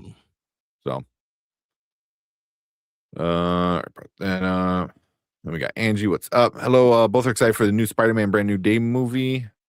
Dude, you look at I don't have Spider-Man like on right now, like ready to go. I'm gonna sit there with a Spider-Man hoodie. Like yeah. I said also I have a Star Wars question if you don't mind. I go shoot. This is the right place to ask it.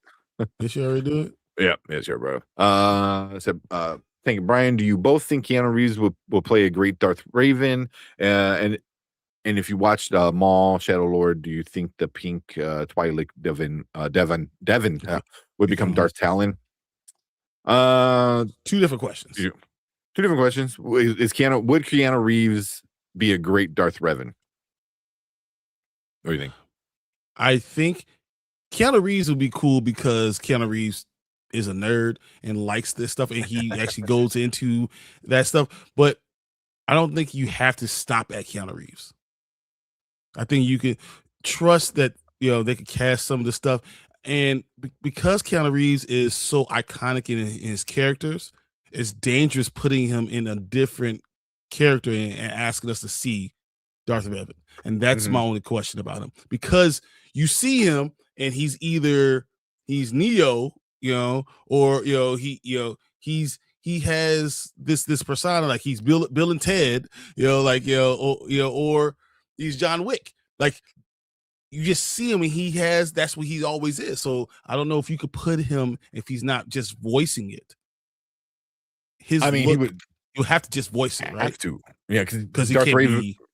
He always wears the helmet or mask, so it's like, then you run into the whole Mandalorian thing with Pedro Pascal. Pedro, yeah, I wanted to say Pablo. I'm like Pedro, where like season 1 he was there, season 2, like he hardly was in the suit. You know, it was freaking John Wayne's grandson or whoever it was. You know, was mostly walking around in it. So, I mean, you get that problem. I love Keanu Reeves, but if they're like, hey, he's Darth Raven, I would be cool. You know, fine. But is that the end all be all? Like, it doesn't have to. It could be something totally different and be fine. Yeah, because I feel like you would want somebody. Keanu Reeves doesn't have the body language like that. You know what I mean? Like he's very one note with everything.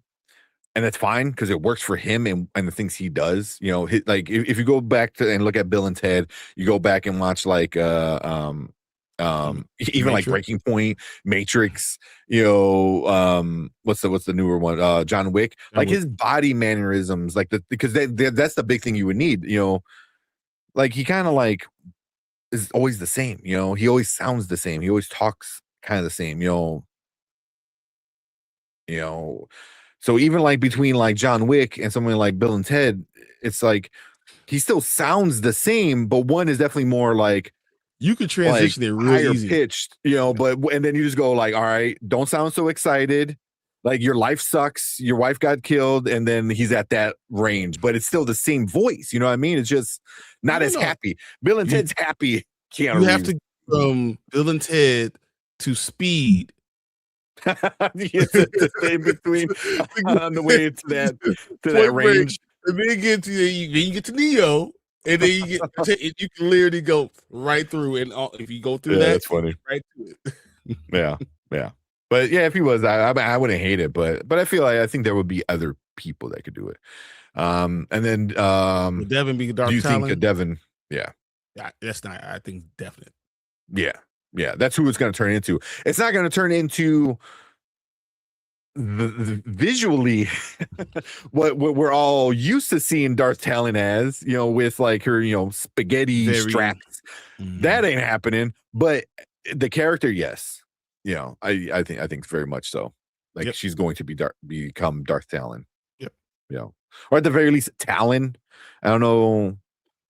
Or have her starting to get to that point where she's now they no longer the real two and they're having going from there. So but we're definitely gonna see that.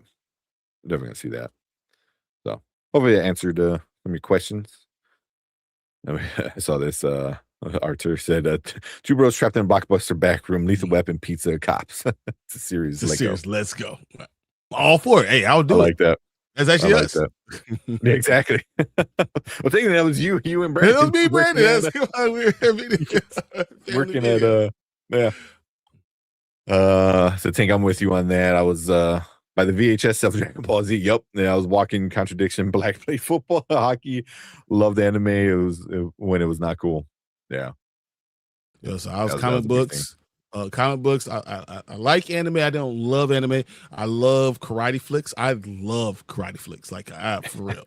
You know, the story of Ricky is one of my things. I love it. And then played football, played basketball too. So you know, you wouldn't know. And then I was a good student too. So whatever. You're a nerd. I was definitely a nerd. Nerd. That's me. Well, that was my thing. Like I was into football and sports and stuff like that. But then I always like tested into like the harder science classes. So then like there's like people that are like, oh, you're smart. I was like, yeah, I mean, I like science. So yeah, you know, so like, oh, I thought you were just like a dumb jock. I was like, no. Yeah, no. Like you could like more than one thing. So in Thornwood where I was going, they would literally you're on block scheduling. I would not see any players that I played football or basketball with the entire day because like literally we'll be on a different schedule because I'm on the higher ranked whatever. I was always on a higher math. I wouldn't see anyone else like the entire day. Like, oh, you go to the school, and they just see me in basketball. Like, yeah, you know. Even our lunches were only with honors kids. Like, you know, like if you're not AP honors kid, you wouldn't see anyone. Yeah. So, that's just how it was. Yeah, my math was different math. I was in like I was in AP world history. Yeah, they had to do that. Yep. I had 32 credits going in my freshman year because of all AP exams. But I was freshman. My freshman year, I was taking geometry, advanced geometry. Mm-hmm. That was my freshman year. Sophomore year, I was advanced trig, advanced algebra / trig. Then I was taking Calc AB my junior year, and Calc BC my senior year. So I was running through all this stuff. Like that's how it was. Yeah. My problem, I was just lazy too. I was like, well, I could take this class and breeze through it and not have to worry about. A lot of teachers saw through that shit. A lot of teachers saw through that shit. No, I would take the class and not do the homework and ace the test. People pissed off by that. Yeah. Are you guys planning to see the re-release of Endgame? I will see it. I might not go to movie theater, but I'm going to see it. Yeah. I mean, I was curious to see how they redo the ending or post credit or whatever the hell they're how doing. They connect Doom, and am I going to hate it or not? Excuse me. So I love anime and have since I was little, but the stuff most people don't like Dark Crystal and Vampires and Demons and Dark Ghost and Series Bleach is the only popular one I like. Oh, Dark Crystal was the shit. It was like the shit. It's still like great. Vampire stuff, demon stuff, Dark Ghost stories. Yeah. Well, what's the vampire one? Hellsing. Hellsing's a good anime with vampires. Yeah. I mean, demons. There's so many with demons and stuff. You can do anything with demons. I mean, yeah. I mean, even recently, you do Demon Slayer. I don't know how. It's not really recently, I guess, because I'm just old. Yeah, that's the problem. Yeah. Like, what was it? It's like a few weeks ago, man. Maybe a little longer than that. My son was doing something, and I was like, saying something like, oh shit, why am I having a brain fart? With Trigun, if you ever see Trigun, he's like, he always does like peace and love, and everyone's like, what the fuck is that? I'm like, Trigun? She goes, oh, I never seen it. I was like, we need to watch it, like all right now. What? I was like, it's great. Yeah. Oh man. I'm gonna get going, read for a little bit and then go to bed. Sounds good, man. Sounds good. We're just kind of hanging out for a little bit. We gotta do Avatar hang. I'm so excited right now. Yeah, we're gonna do that. I know we got VB. What's up, VB? What's up, VB? That was good. More going jump scares. Oh yeah, I missed that one. There we go. Just left watching Evil Dead Burn. I just gonna listen to y'all while I drive home and keep the deadites away. I cannot wait to go see it. I have to watch it by myself because my girlfriend's like, oh, I am not seeing that shit. The trailer was wild, so I want to see it so bad. Look at this face. This is not a face of someone that's gonna go see Evil Dead Burn. Just letting you know. No. I'm cool. I'm cool with other stuff. Supernatural is fine. I have no problem with Vampire Lestat. I have no problem with vampires. And I am not going to go see Evil Dead Burn. No, bro. No, that's not for me. Not for me. No. Not made for Brian. Always, yeah. All the Evil Dead stuff was great. Even though I was listening to somebody and they said that the reboot that they did, like, well, shit, was it like 10 years ago at this point now? He was arguing that it's not a reboot; it's a continuation of the franchise, just with a different Necronomicon. So it's a different book. Because in the lore, there's 3 books. At least 3 books that we know of. So it's like they used a different book. So I was like, that was a good video. I'm gonna let you can go see that all you guys want. There's not enough money in the world to maybe just sit down. No, yeah, I'm not. That's what she said. Yeah, so it was good. More gore and jump scares. Not really scary. Okay. You know what it is? I think what it is I don't like being jump scared. I don't like that because if I'm scared, everybody after. If you coming after me, we're all in trouble. Let's let you know. Yeah. That's it. How are we doing? Not too bad. Feeling good. You know what? Not too bad. Well, you still dealing with your knee. It's better. It's a lot better though. Just today has been a long day. I wind up canceling my my physical therapy today. And so now instead of being at the end of the day, I got to be there at 8:00 in the morning tomorrow. I was like, so it's not too bad. Hey, see if you held my hand. There's no way. I used to go in high school, girls want to go see scary movies all the time, right? And I'm not gonna not take a girl to a movie, right? And so what I'll do is I had the strategy. So I'll look at the screen in the corner of the screen. So all this stuff is happening. I'm just sitting there straight. I will spend an hour and a half in a scary movie, not knowing anything about the damn movie, because I'm not gonna be jump scared. I'm not gonna be embarrassed in front of anybody. So like I had the strategy. I had it all good. And then finally someone called me out on this. She was like, "Hey, so what did you think about the movie? What did you think actually what happened? Do you remember what happened in the middle of the movie?" And I had no answer. None at all. You're like, it was great. So then I was like, I'm just not going to watch these scary movies. It's too much. Oh, man. Oh, that's hilarious. So, Brian, do you have your brush and Murray's grease on deck? First off, it's hilarious because, the one little can of Murray's is a lifetime supply. But my brush is here. I also have 5 hats just in case. It was that I had a bad hair day. Got a hat right here. Throw a hat on. Oh man. Can't wait to see you with that burn. I have a feeling it's gonna be scary. Scare the dog shit out of me. Nope. I'm not doing it. There's no reason that a big dude like me should be scared like that. Come on. Does have you and Ace going to movie theater? He gonna protect me and not be able to move. That's the problem. Yeah, right.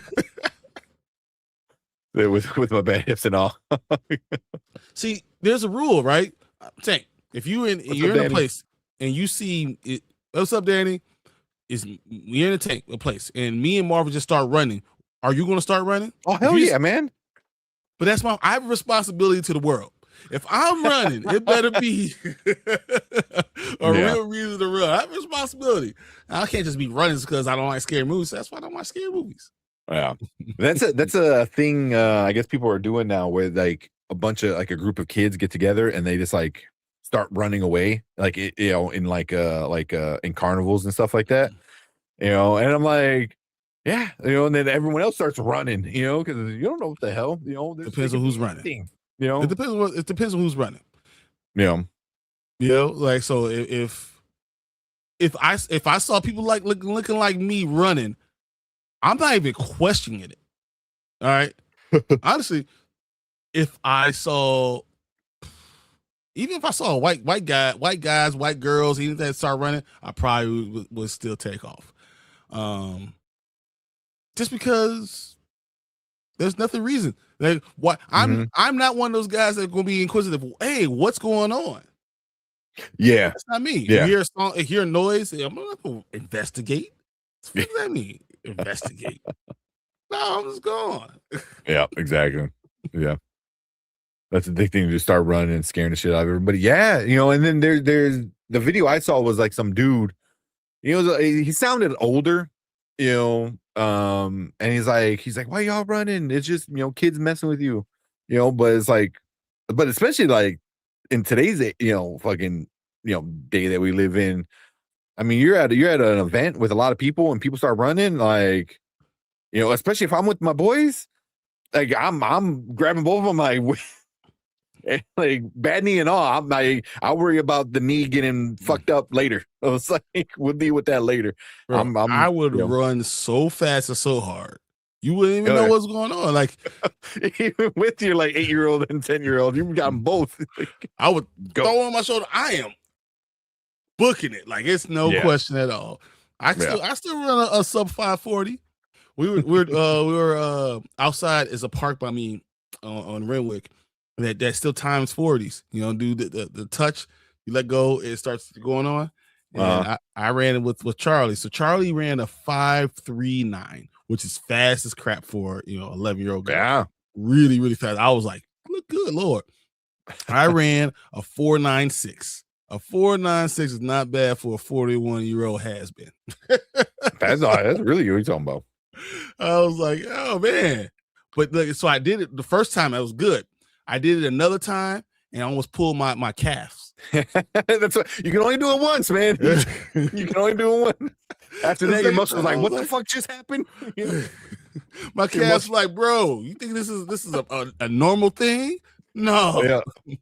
Well, you ever seen those videos of like the person, you know, it's like they're in their like 40s or 30s or something like that, and they're like, and they just jump off that one step, and they're like, oh, cool, and then they cut to them, and they're like, dead. It's a ghost. Yeah. Or they're like, it cuts back, and they see their body on the floor. That's exactly what it is now. Oh man, that's life, 100%. I see a step, and I'm like, this is gonna hurt. What, you drinking prune juice? You trying to stay regular? Hey, this is tea. I was a go peak. All right. I know enough. If I see black people running, I run and ask questions later. I don't even ask questions later. I was like, I'll if it is big, it'll be on the news and shit. It's I'm in my car. I'm leaving, and then we'll find out what when we alien race landed. Yeah. Oh man, I do miss the twitch I used to have when I ran. It's funny because when I run now, I can still feel that I'm pushing. You push it back the ground. You're really starting to go, and I can still start moving. But you know, I still do ladder drills. So like on Fridays, I still go into the gym and I'll do all my ladder drills and try to work on my side to side movement and my feet. I still have really, really good feet. But once again, you can only do it for so long. I could run, but only for so long. I think I could do something really, really good for one play. Yeah, and I think that's it. And that's it. That's it. I'll do something really special. One play. Like the King of the Hill when the old guy goes back to high school to reclaim whatever high school record. Yeah. And he does the one play and he can't be stopped. Yep. And then they tackle him in the end zone and he can't move after that. He's like, I can't get up. It's like, that's it. Game over. I mean, I'll look like if I'm on offense, I look like Derrick Henry. If I'm on defense, I look like Myles Garrett for that one play. Yeah, that's why it's like you have to do it before your body realizes you're doing it. Once it's like oh wait, what? We're doing what? They have an obstacle course too there, and you run up the wall and all this stuff. I thought I was cool. I was running up the wall, and oh my god, my hamstrings were on fire. Fire! It's so bad. Oh my goodness. Oh, yeah, man. So I just want to be able to run right now. That's the thing that pisses me off. I talked to my ortho 2 years ago with my other knee. I'm like, I just want to run. I just want to run with my kids. And I'm 2 years in, and I can barely walk. Man, you're worse off than you were before. Man, seriously. Oh man. Yeah. Yeah, White Castles. Yeah, that's the way to stay regular or get food poisoning. Yeah, a little bit of both. To stay in the middle of the crowd just in case. I don't know if I can because I'm too big.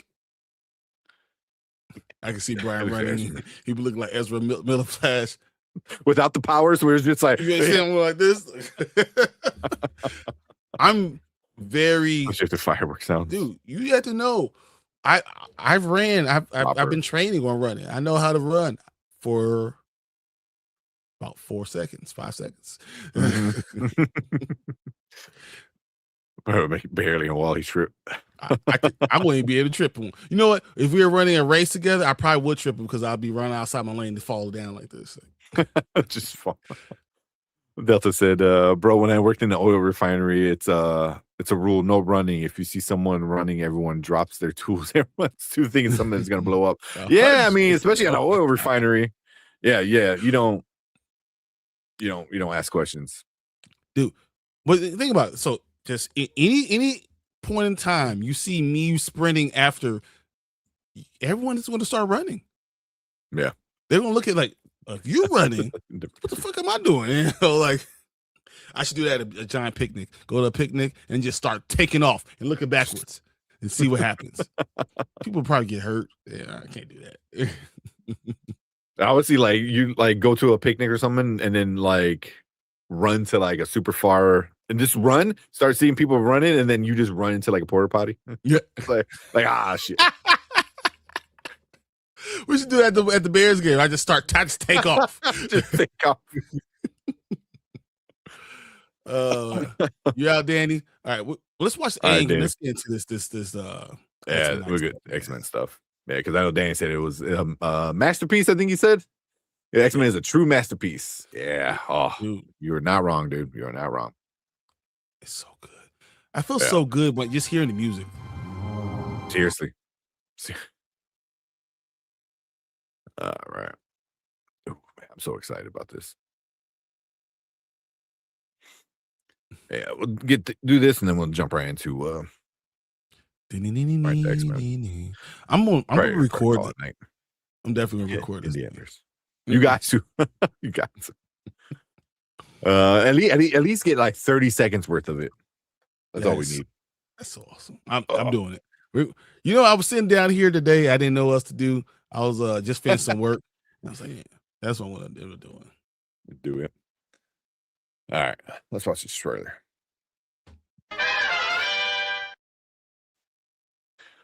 All right, what is up? Welcome back to the Spoiler Kings. We got another trailer reaction for you guys. This one, if you haven't been spoiled by it yet, but we're talking about the Avatar, the Aang trailer. Yeah. So I know it's already out on the internet, the whole movie and stuff, but someone released it. You gotta support it. I think you gotta support it. If it's great, support the OG creators. Come on, if it's great, how can you not support this? Yeah. Because I think we gotta support this in like, especially if it's good, because I really think it's gonna be good, and then get ready to support like the next season. Because they're saying they're doing another season of Avatar. So. Let's just check this out, man. I'm so excited. I'm so ready. I have not seen it yet. I'm so excited. Same. I've watched the movie. Haven't seen anything. Let's go.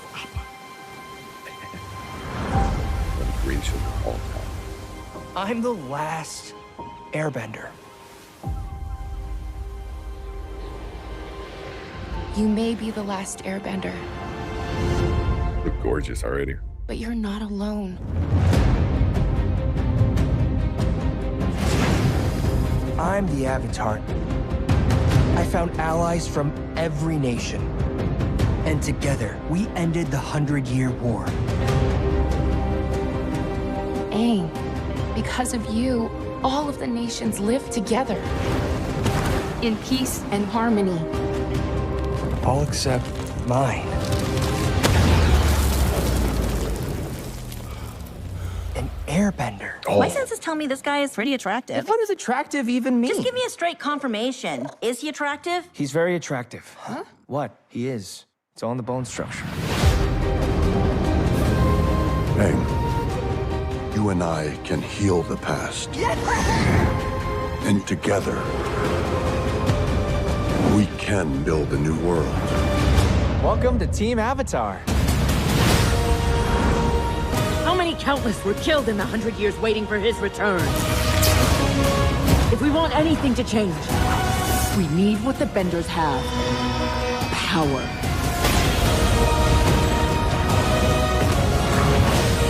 This isn't the way! We can bring back balance! Peace!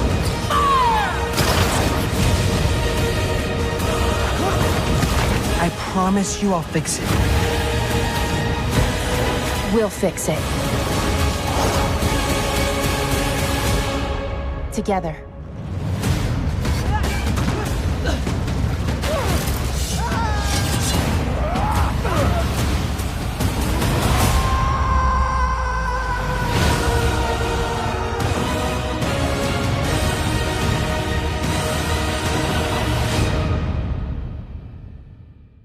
That is good. See, that's what I was thinking too, Mama Beer. Is that Zahir? But I'm like, but that would. It might be. But I don't know. I don't know if that would make any sense though, if it's Zahir or not. I don't think that works with timing. Because then what was he was an airbender, and then did Aang take away his airbending? and then once gives it back later. Doesn't give it because he doesn't get he gets it back when what's her name? Who's the next Avatar? Korra. Korra. When Korra opens up the spirit world, and a bunch of people's airbending gets unlocked, and Zahir gets his airbending. Like Zahir was like flying around, like literally flying, because he was like that much of a powerful airbender, and that would make sense if he was an airbender already before. So, but I think it's probably a new character. This should be a movie theater. This should be. 100%. It looks amazing. Yeah. That looks amazing. Like visually, like the animation style is great. Yeah, I would much rather see this than Minions. I'd rather see this more than the Supergirl. I'd rather see this than all the stuff that we could give us this in theater. I would go see it 10 times. Yeah, because like, fucking, just more reason for me to be pissed off at Paramount. Like, it's just a laundry list of reasons to hate the damn studio. Because what else is coming out this month? The Invite, Moana, Evil Dead, Spider-Man. The Odyssey. Odyssey, Spider-Man, Evil Dead, Moana. Yeah. Those are the main ones. So it could have came out, and I think it would have made a decent amount of money too. It's hard to be next to Spider-Man. That's what it is. It's hard to be next to Spider-Man. Yeah. But I feel like most people that have seen anything to do with Avatar realize that this might be one of the greatest things that's ever been created. Like, I feel like the journey with them was so good. And now actually, because you when you lose them, right? You feel like, okay, so now what's going on now? You feel like there's something missing in the story. And now you can start telling the story of Aang and why he's so awesome, and start seeing him not just coming into his power, but being the Avatar and really trying to and understanding how you need the balance and why you had so much peace as long as he was there. And he had other troubles, but he still did it. You have the gang still together. Bruh, this could be awesome. Yeah. I'm excited. I don't care what it does. Man. Yeah. Like, say, I'm gonna wait, and I'm sure we'll review it once it gets the official release, just because, I don't want to support, the leak and stuff like that. I kind of want to support them the right way. But I wish I could monetarily go. That's a bucket. I want an Appa popcorn bucket. Oh, 100%. Give me an Appa. Let's go. Yeah. I'll take a Momo, shoulder buddy. Like, that'd be awesome. Yeah. Like my kids are too young to really like understand or like enjoy Avatar. But they got an Appa like beanie hat. I constantly try to put it on them, and they're like, "Oh, what's this?" Like, you don't know it yet, but you will. So me and my daughters both have been going through the Avatar series again, and it's great for me because I get to watch it. But I'm watching it on DVD because that's the way I can control it. I didn't want to watch it online. I wanted to watch it on DVD. Oh, yeah. Even though I watched it on TV, so that was the best thing. But I'm just excited that we're going to have this, and maybe if we finish up and then finish it right before this comes out. And then we can that'd be great. Together. Yeah, that'd be great. Because then I feel like this will be a good way to lead into Korra if they want to watch Korra, because Korra gets a lot of hate, and it's not. I don't like Korra that much. I didn't hate Korra. I didn't hate it, and I think it gets overhated. It had issues for sure. I think it's because Avatar, when it was just about Aang, was almost perfect.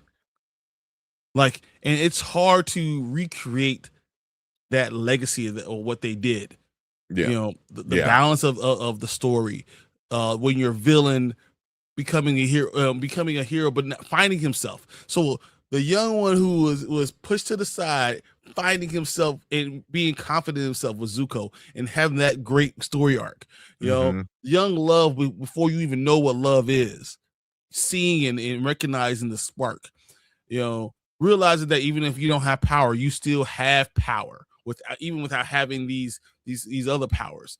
You know, fighting for what you believe in, staying together as a team, not letting your handicap define you. There's storylines that could go on and on and on, and it felt pure. It didn't feel like it was forced down. It didn't feel like you were trying to put an agenda. It felt pure. And I don't know if you could ever recapture that, but this would probably be the best way to do it, using the same characters and seeing how they grow up. Yeah. I mean, because now, you know, he's the world, but once you save the world, you gotta like kind of fix it, you know. So, you know, and that's a whole nother dilemma, you know. So yeah, you know, I'm kind of curious to see how all that goes. And that was always one thing, like how Korra always talked about like Aang, you know, or the show Korra, you know, always talk about Aang and this and that. So I was like, all that's the story I want to see. These years, and and he, you know, he did this and he did that. Yep. You know, I was like, how about you show me him doing this and that instead of just saying that, you know? So I always felt like that was like a mistake. I feel like this should have been the next progression of the franchise, you know, and then maybe you can get a Korra, but better late than never, I guess. Well, once again, I don't think Korra was bad. I just don't think it had the same. You couldn't do what Aang did. Yeah, it was missing the special. This like, feeling. Part. There's something about this feeling that you just didn't get, you know, and you know, it's funny because I felt like it was like my own little secret. Like I was like, do you know what this is? You know, like I would tell people all the time, like, guys, this is like the greatest thing. Watch this. You know, you can enjoy it together. So, you know, seeing the ending of this story will be good for me personally. Yeah. Like, see what you guys in chat are saying. I haven't heard anything on the internet about it. Yeah, it's been fairly quiet just because marketing and then the leak and then it's going to be in theaters. It's not going to be in theaters. Isn't it? So it is a lot of back and forth crap. Things you don't need. Yeah. Yeah, they should have put it out when it leaked because people already saw it. Yeah.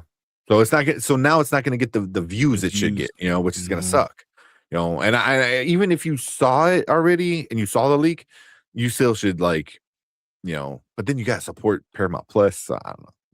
Exactly. So, but you're kind of screwed. So now do you want to, you know, you have to sign up? Do they have a free weekend when it comes out? Oh, I'm sure. Yeah. True bad guy possibly is here. That's why I was like, is it him? You know, that'd be interesting. That if it is him, I think that'd be interesting. Yeah, I think drop it in movie theaters alone. If you want to put it on Paramount Plus, let me decide if I want to pay a movie theater or pay Paramount Plus. I mean, Paramount's gonna make the money regardless, but at least let me decide how I want to do it. Exactly. Maybe I want to just buy a ticket instead of signing up for Paramount. I'd rather do that too. Oh man, yeah, it's at the apex of their powers. It's gonna be great. Exactly. Like they're adults at this point, you know. So it's like, how much better are they at everything? You know, Katara, you know, Toph, you know, even to explore their relationships as adults. How it's different now, you know. That's gonna be cool too. Yeah, like I want to find out all of Toph's baby daddies. Oh man!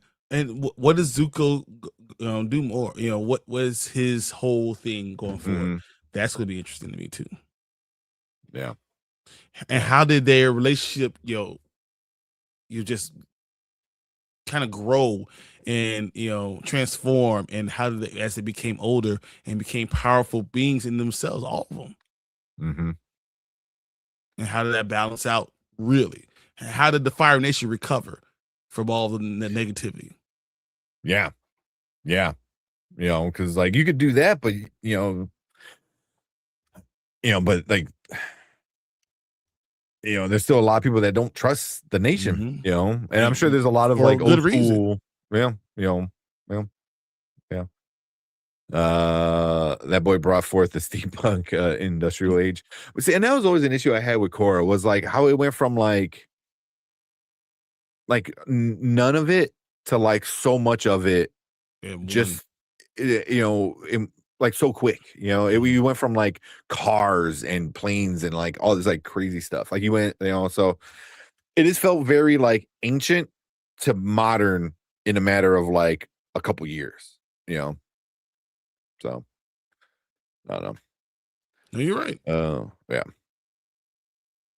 What are you except for excited movie for theaters this month, or excited for movie theaters this month?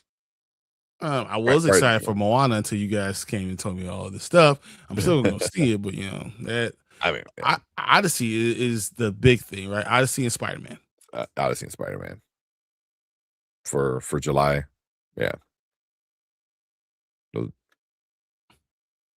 Yeah.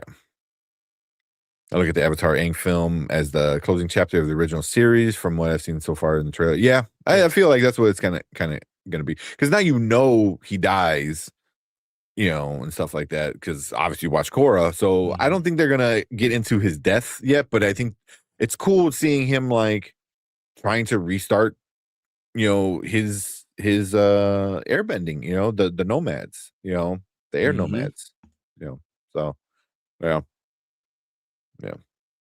The show definitely gets more hate than it deserves. I mean, it deserves some hate, don't get me wrong, but it's not great, but it's only not greatest. great when you're comparing it.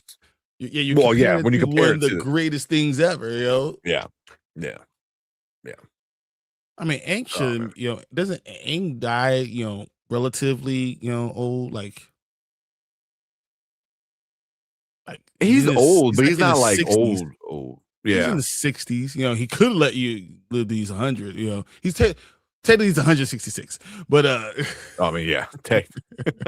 But I mean, even Katara in Korra is like an old lady at that point. Granted, she's older. It's hard to say when the dude's 100 and something, but like to when he was frozen, he was like what, 9. so he's you look, and Katara was maybe like, like 14, maybe. So, but yeah, but I think Toph was around too. Toph was an old lady too. She was a little old grumpy lady living in the middle of the forest. But I think that was the only one. Once again, right? Because Aang was gone. No, Zuko was still alive. Zuko was still around. Zuko was still alive. So it was really just Aang and Sokka. Were the only ones that were. Well, Sokka was older, Yeah, he was probably the old one. He might be older than Zuko, or at least around the same age as Zuko. I think he's older than Zuko. I forgot how he died though. I got to go back and watch. Honestly, I wouldn't mind going back and watching Korra and kind of like seeing it through the lens of I know what's going to happen now. So it's funny because I didn't mind Korra until we get to like the later seasons. Yeah, the last 2 seasons were really weird. Yeah. I'm like, you're just opening up the spirit world like that. I was like, for no reason like that. So I learned all this stuff, and now you're just doing opposite stuff that I didn't like it. Yeah. Oh man, you're way too big to be not proud of your geekdom. Yeah, you don't know who you talking to. If you're really going to understand. And it's funny because the person I was talking about was bigger than me. Marva's way bigger than I am. Yeah. Look at that. If you get a Walmart subscription, you get Paramount through that. I did not know that. Well, there you go. 2 things that you're going to be real uneasy about supporting. Yeah, right. Yeah. So, yeah, excited for. Yeah. Toph went from snarky grumpy kid to sparky grumpy old lady. Yeah, I really outgrow it. Yeah, because I know she had 2 baby daddies, and I didn't keep up with if there's any Korra stories, like after stories, but I know one of the dads, but I don't think you know who the other dad is. So That's a good question. I don't Yeah. know. Yeah. They didn't explain what happened to him in Korra. Okay. Yeah. Zuko was alive too. For Sokka, you just know he's dead, but you don't know what is actually going on. Yeah, that's why I remember watching Korra and I'm like, there just seems a lot of like I kind of want to know this stuff because these are the characters I care about, you know.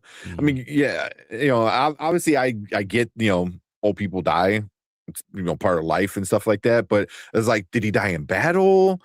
You know, did he die because he's a clumsy dummy and you know fell down the stairs? You know, like, you know, Well, no, he said like, he's like, so Sokka is like, you know, threw the boomerang and forgot to catch it. You know, it was like he's like 70 something. He's old. He's like 75 when he dies, something like that. It's after Aang dies. I believe that's how it works. Aang died and then Sokka died later. Yeah, I know Aang was the first one to die out of the group. I mean, he's in his 60s. Sokka's probably in his 70s when he's dying, you know. Yeah. And then women outlive men anyway. That's just how it works. Oh man. Yeah. Well, we got the one because I get United Healthcare through them. Yeah. I also have a Walmart. I have a Walmart subscription too, though. Don't get me wrong. Yeah. Wrong. I get delivered to Walmart all the time because it is what it is. Yeah. Yeah. Yeah, the fan belief is Sokka's the other baby daddy. That's the fan belief. People say it, but that's a little weird, but that'll be interesting. But that's the theory I saw a lot online. Would that be because I thought Kanto was the older? Was he the older or the younger child? Who's that? Toph's kids. The military Lin Beifong, right? Because she's Lin. She's the older one. Lin right? Kanto is her father, right? And that's what they talk about that. Yeah. But is that she's the oldest, or is she? I believe she's old. I believe Lin is older of the two. I believe than Suyin, but because that would be weird because like you went with someone else and then you came back to Sokka. I don't know. Yeah. When you look at her sons, they look like Sokka. Damn. Or is it like a House of the Dragon moment where they say it's older, we say it's Kanto's, but it's really the Sokka's the entire time. So it said Sokka's death was explained in the comics, in the Korra comics, because I didn't read any of the Korra comics. I just wasn't at that point. I was like, I just didn't. I don't know. I don't want to say I didn't care, but I kind of didn't care. But all right, let's finish this because we can go on tangents about this. But it's such a great show. I can't wait to watch it with my kids. I know you're watching it with your girls. And then this trailer looks awesome. It does. It's beautiful, and I can't wait to see it. Honestly, I can't wait to watch it. What is that? 16 days. 16 days before it comes out. So so we're definitely reviewing this when it comes out for sure. So but cool. We'll finish that reaction there. But we want to hear from you guys. So if you're watching on the replay, leave a comment down below, hit that like button, hit that subscribe button, and let us know what you think about this. Come and join us every Monday and Thursday when we do trailer reactions, movie reviews, TV reviews, all that fun stuff. We're definitely talking about this. So if you want to come and be part of that conversation, make sure you hit that subscribe button, hit that bell button. And if you are watching live, we appreciate you guys so much. You guys are all awesome with all the comments and everything. But stick around because we're going to move on to our next topic.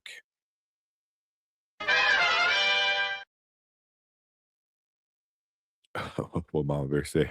Tangent is my middle name. Yeah. Yeah. It's just, especially like it's something that's so like good, as Avatar. But once again, is there a series that's better than that? From beginning to end, I don't know if I've seen any series that from beginning to end just has no bad parts. I wish it was longer. I wish we got maybe like 4 or 5 seasons would have been cool. But like at no point was there ever like, oh, that kind of stupid or oh, that doesn't make sense. Like even though they rushed the ending, it all made sense and it worked. It was still like 75 episodes of Last Airbender. How many episodes was it? Because I think season 1 was like 20 something, season 2 was 20 something, season 3 was 20 something. Yeah. So I mean, they could have. They definitely could have stretched out, season 3 into a couple, and at least into 2 seasons. So. But I feel like it didn't and never outweigh warrant this welcome. It's always right there. Yeah. I thought it was just every episode mattered, everything they did mattered, and it was just wasn't everything. We were never upset about what it did. Yeah, exactly. Said I turned Runtime Travelers normally 1 hour stream into 2 hour streams. That's funny. That's funny. I want to know how many. Because I forgot. Did he die of a natural death or got killed? I think he died. Sokka got killed. I think he was a natural death. Yeah, because I doubt he would have been killed because there's no wars really going on anymore at that point. I'm sure there's like some stuff going on. 61 episodes. Yeah. I want to say the 3rd season might have been the shortest. 21. So the 3rd season takes the longest by one. Damn, really? Like, so it was 2020 and the 21? Damn. I felt like the first season was longer. Yeah.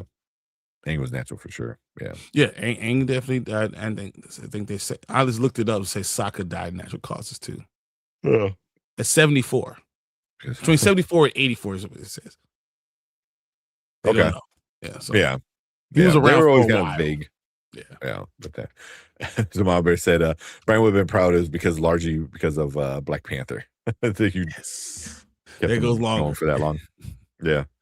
If you want a Paramount Plus for free from Walmart, you have to sub to the year subscription. That's why you probably haven't heard about it. And I remember I did that. I think I paid for the year subscription. It's cheaper. I didn't use it enough to really renew it. Like I got some good deals and stuff like that. I was like, just by the end of the year, I was like, we should have used it more. But I used it for the restaurants, and that makes sense. Delivered. Yeah, that makes sense. Don't have a Walmart. Wow. Don't have a Walmart. There's Walmarts like everywhere. Unless you live in some of the big cities, but yeah, that's probably maybe that's for a the good better. thing. Yeah. All right. Let's get into the X-Men stuff because. Oh man. Because I gotta. So actually, I can't be late. I have to be at my physical therapy. Yeah, you definitely can't be late. Yeah, because if I'm late to that means I'm like super late to work, and so not tomorrow. Oh man, I'm already tired. The Walmart now allowed in the city. We have Target though. That's how Chicago was for a long time. Yep, and then all of a sudden these kind of snuck in smaller footprints and. Well, there was 2, and then that was the last time I lived in the city was when that second one was being built. But I think one got closed. I could think. I don't even know how many there are now. I'm gonna guess there's at least 6. Damn, for real? Yeah.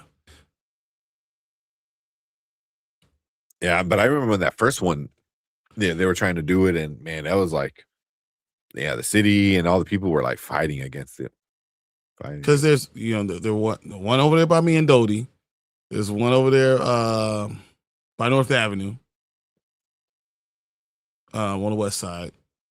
Yeah. I know there's one by Diversity. Yeah, the Diversity one I think was the first one. That was the one people were making a big stink about. I think that might be it. Because everything else is actually in other cities. Forest Park is not Chicago. Hoskins is not Chicago. Even though it's close. North Lake is not Chicago. So, yeah, I think it's only 3. I'm looking it up right now. Yeah, there's only 3. Oh, damn. The Target missed the mark in Canada. It shut down. Damn, for real? I haven't been to Target in a long time because once the boycott went in, I was like, fuck Target. And I haven't been to Target since. And I thought I was gonna miss it more because we would go like daily just to go in and grab this or grab that. But you can't just go into Target. That's the problem with Target. That's why I hate Target. Problem. Yeah, I would always end up looking at all the action figures. I was like, "Ooh, look, they got this new blah blah blah." Oh no, there's another one in Ashland, on 75th and Ashland.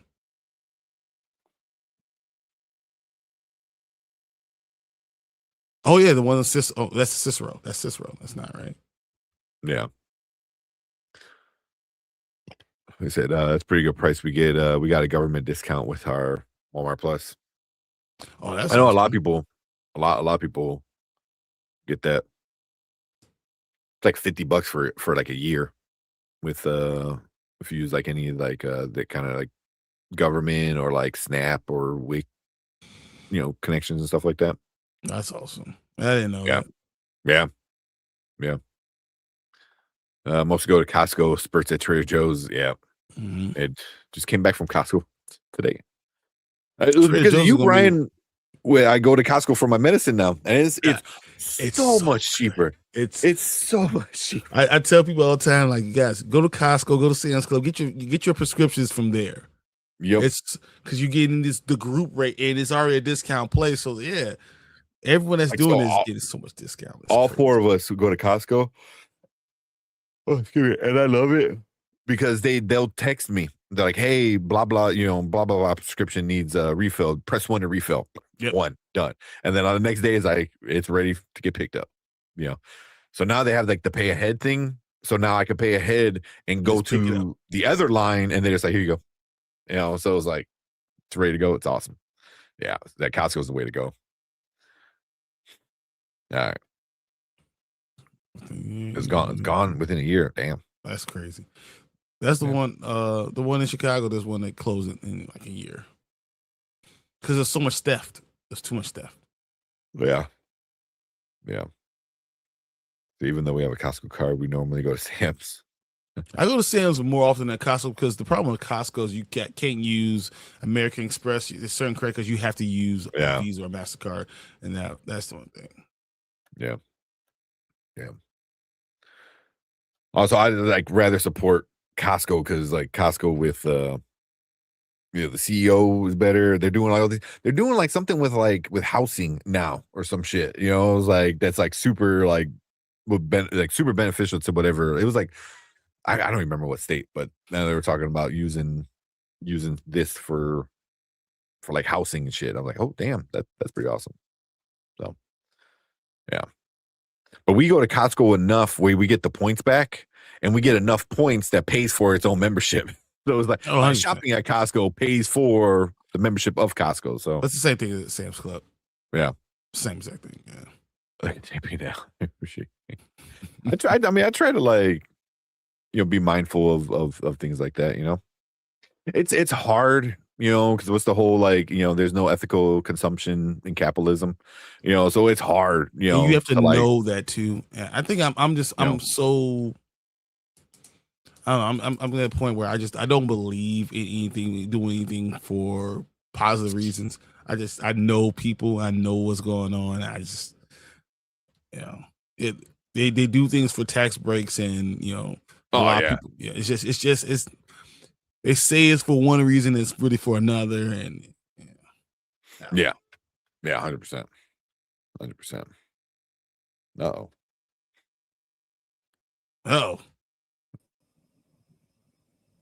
there he is. I said he was drunk. I lost the bet, guys. Yeah.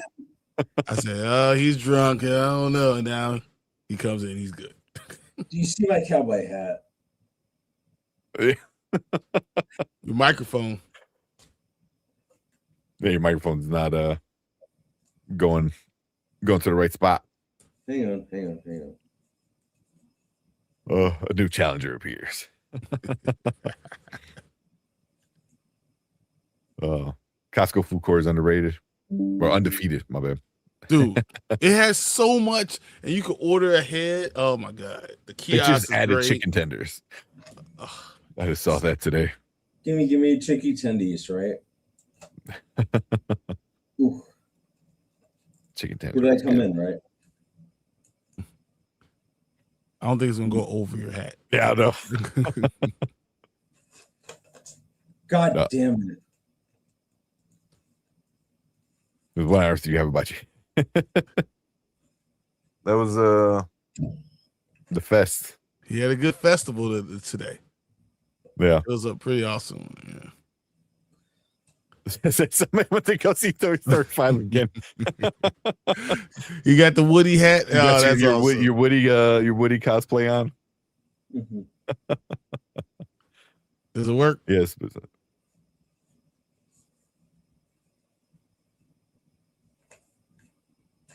They good? You have a friend in me. You have a friend in me. Did you go to a rave? I was just coming back from a Chicago street fest. Yep. Yeah, it was that smoke out, man. Yeah. I think I think you got to adjust your mic settings. You still, yeah. Yeah. Still like Still the camera. Yeah, I think it's picking up the camera mic. The Luffy One Piece. Save a horse. Hey. Only when he has the hat in the back. Yeah. Oh, like it hanging Yeah. around the neck. Can you hear me now? No. God damn it! Isn't it kind of funny how you say you can't hear me now? I say no.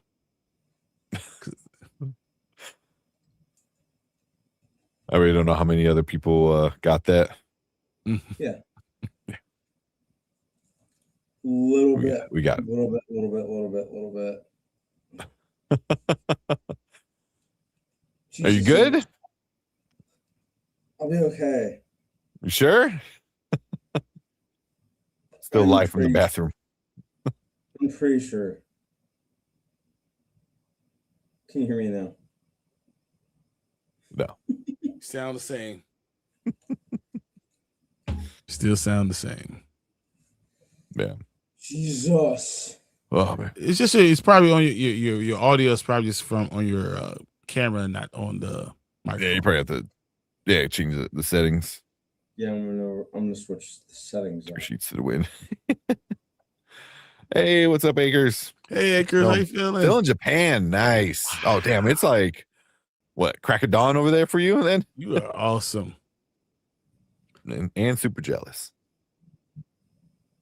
So I was talking to my dad about going to Australia, and he really wants to go to Australia, and we're going to go in September. My daughter's 10th birthday is the day before he wants to leave. He wants to leave September 2nd.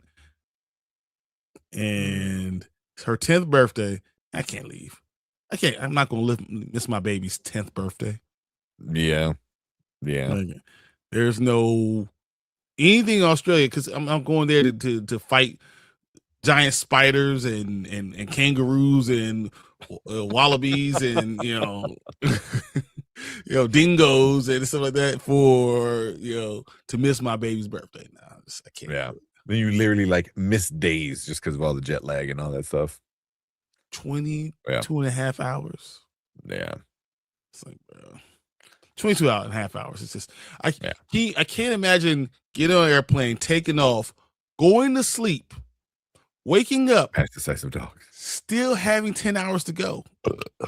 Like having a whole 10 hours sleep, like total sleep, waking up and still having time to go.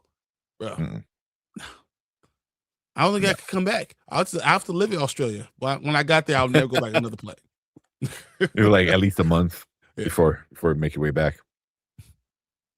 Yeah. It's a Yeah. 10-day I was in, thing. It's Hiroshima. cool. That's awesome. That's awesome. That's awesome. Yeah, no. If it was like her 23rd birthday, you'd be like, oh yeah, you don't care if your dad is celebrating that, So it was like cool, But the 10th, yeah, no, they're still looking for like mom and dad and like stuff like that. Yeah, at 23, you're like, all right, here's a couple $100. Don't get too drunk. Right now, I am still her second favorite person in the world. Charlie, I'm her number one. I am her number one favorite person in the world. But my wife is number one for my baby. So yeah, can't win it. The only person to be number two. Yeah. Can't win it all. It's all right. Crocodile Dundee 1 or 2. I like them both. Yeah, Crocodile Dundee is awesome. So yeah. Oh, now we can't hear you at all. I saw you talk, but I saw the lips move. But oh man, you got a friend in me. Oh, if you want to, if you're good, just to do it. That's fine. If not, it's no big deal, man. I know it's late, and it looks like you just came back from the fest. I'm stuck on Woody joining the panel. I like to. Yeah. Prediction: Michelle Williams will win Best Actress for new legal thriller, Place in Hell. I don't even know what that is. And Michelle Williams is gonna win that? Really? Like Destiny's Child, Michelle Williams? Can you hear me now? You're back to being in the tunnel. Can you hear me now? Not the microphone. We can hear the camera. Yeah. You sound like you're in the potty. Hello? Can you hear me now? No. You can't hear us. The blonde one.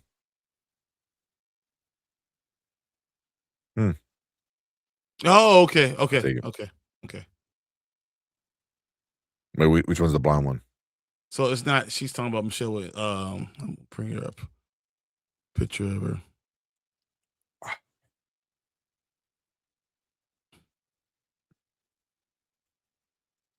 Yeah, it's better than nothing. That's true. Sounding like you're in the toilet is better than no sound at all.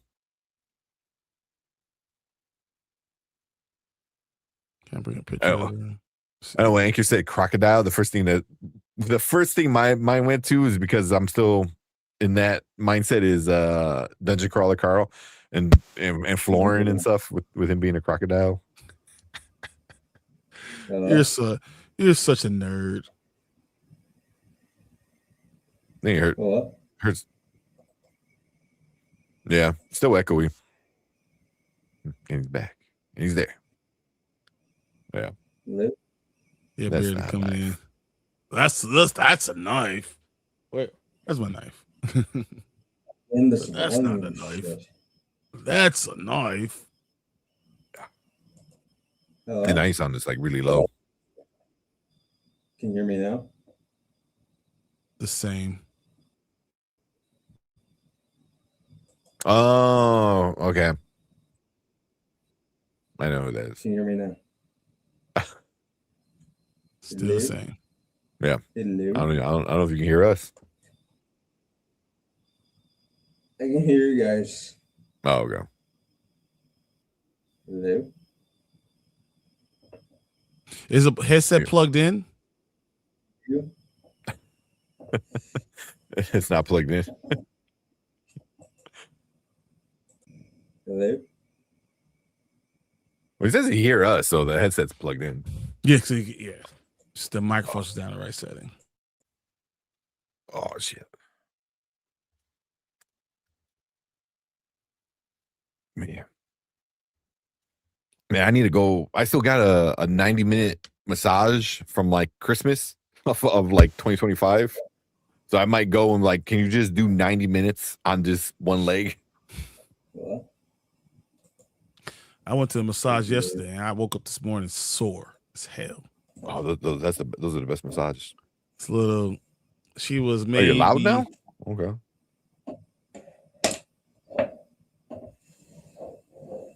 She was maybe 5'2", 120 pounds, and she messed me up. Yeah. You good? Right, man?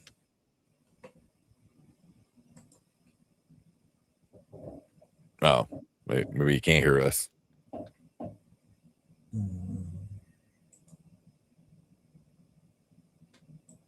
Yeah, what's that? Oh shit. Just go without me. All right, dude. Go get some sleep, man. He's got the drunk eyes. All right, B. Well, just go to sleep, man. I'll see you later. Go get some rest. We'll chit chat tomorrow. Peace. See ya. All right. Get out of here, man. Go. Later. All right, I'm gonna bring him down. Yeah, go take him down. All right. There you go. Hey, get some rest, man. Get some rest. He might fall asleep right there in his seat. Oh man. Yeah. Well, Ned said he was able to hear him. Oh man. I'll be your Bo Peep. Oh man. All right. Let's knock this out real quick. I don't know if it's gonna be real quick. It's yeah, I know, right? It is a great episode. Oh. Let's see. What if we do this to give you a third screen? I know. I don't do a lot of the layouts for two people, even though I should have it just in case. Oh, what's that? Yeah, think tired. Yeah.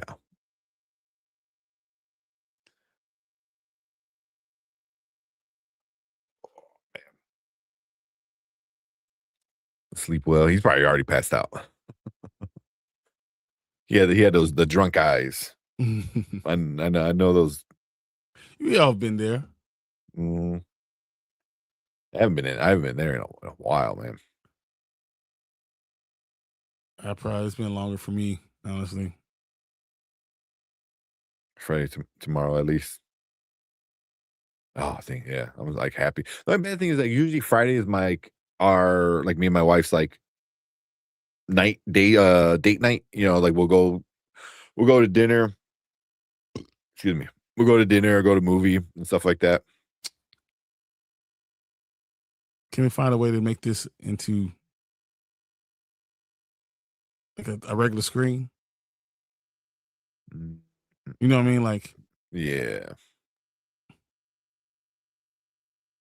Make it smaller, but making the screen just like another thing so we could be in the right place.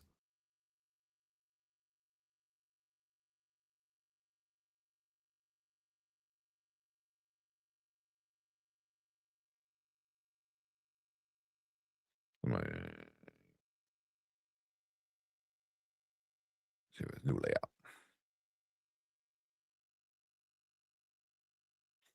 A little better. Yep. Something like that. That works. All right. Yes, X-Men fans were in a group therapy. remember it? Then became a joint extension for Remy and Magnus fans. Yeah, that's what I do. You got the shirt on, right? The remember it shirt. Remember it right here. Good Lord. There you go. Yeah, that's the one we designed. Dude, I have a bigger one, but it's upstairs.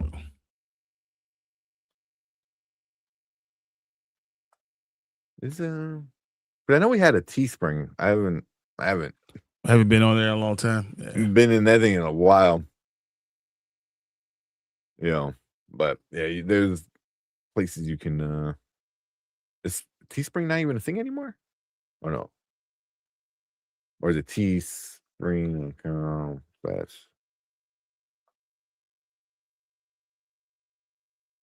Or is it? It might be Nerd Huddle. Let me see real quick.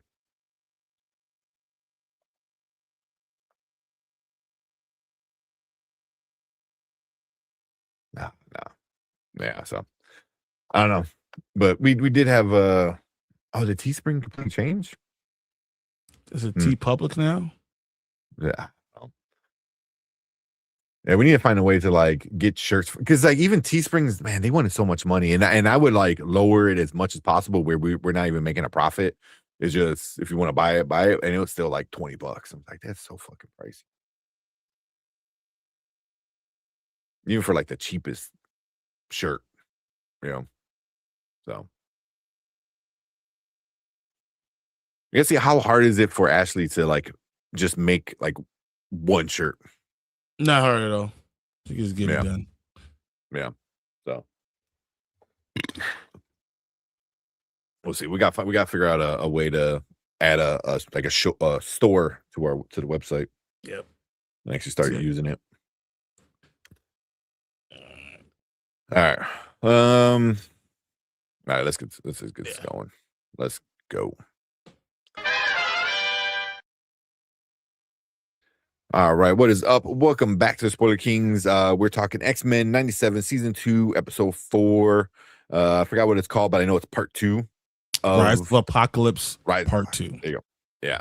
So this is pretty much the second half of that third episode. So, and at first, I remember last week, I was like, why would they do a Part 2 and then separate it the way they did, but give us the first 3? I get it. No, they did it the right way. They did it the right way. This was only 35, 36 minutes, but it felt totally contained. You need to do, and Sabin Nur is an incredible character because he's turned to Apocalypse, and it's funny because last year I felt like I was saying all the time Magneto was right. This time all I kept saying was Magneto is wrong, and we need to stop this. And the causality was just perfect because literally you're trying to stop him from becoming Apocalypse, and what you're really doing is making him become Apocalypse. So like you were the cause of your own problems, kind of thing. So, but I know we haven't gotten to it, but they literally say there's not a reality, and Kang says there's not a reality that you beat him. There's not a reality that he doesn't exist. He always exists. And I think that what it is he is a point in time that will always happen. No matter what you do, you could change anything in the past, whatever. You're always going to end up having Apocalypse. Yeah. And this season, I like what they're doing with the Celestial. Mm-hmm. And it makes sense why he's always going to be important. It's like he's legit like God level, like he's like parts, imbued with power by the celestial being. So because at first when he looked into the stars and he's like, oh, you need to become eternal, and I was like, at first I thought it was him talking to himself. But wordplay, that was a really good wordplay, right? Yeah. And then you see the 2 rows of dots, and I'm like, man, is this gonna be a celestial? And and then the whole eternal thing. I'm like, so it worked out. What's his name? Isan, the celestial, because he's like the guy who's all life is like life and death, like he's before it. And he says all destruction becomes, goes to death. Like it's always just the circle thing, and that throughout the entire series you see circles going through it. That's the whole point of it. You're going to have this no matter what's going to happen. Yeah. Let's see if I can find it real quick, but that was really well done.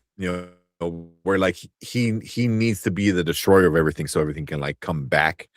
Yeah, there you go. Thank you. The Celestial to get Powder Magneto. Sound you. As a guardian, and he was in Guardians of the Galaxy, and you saw when we say it says a star, and you saw the eyes, you knew that was Celestial.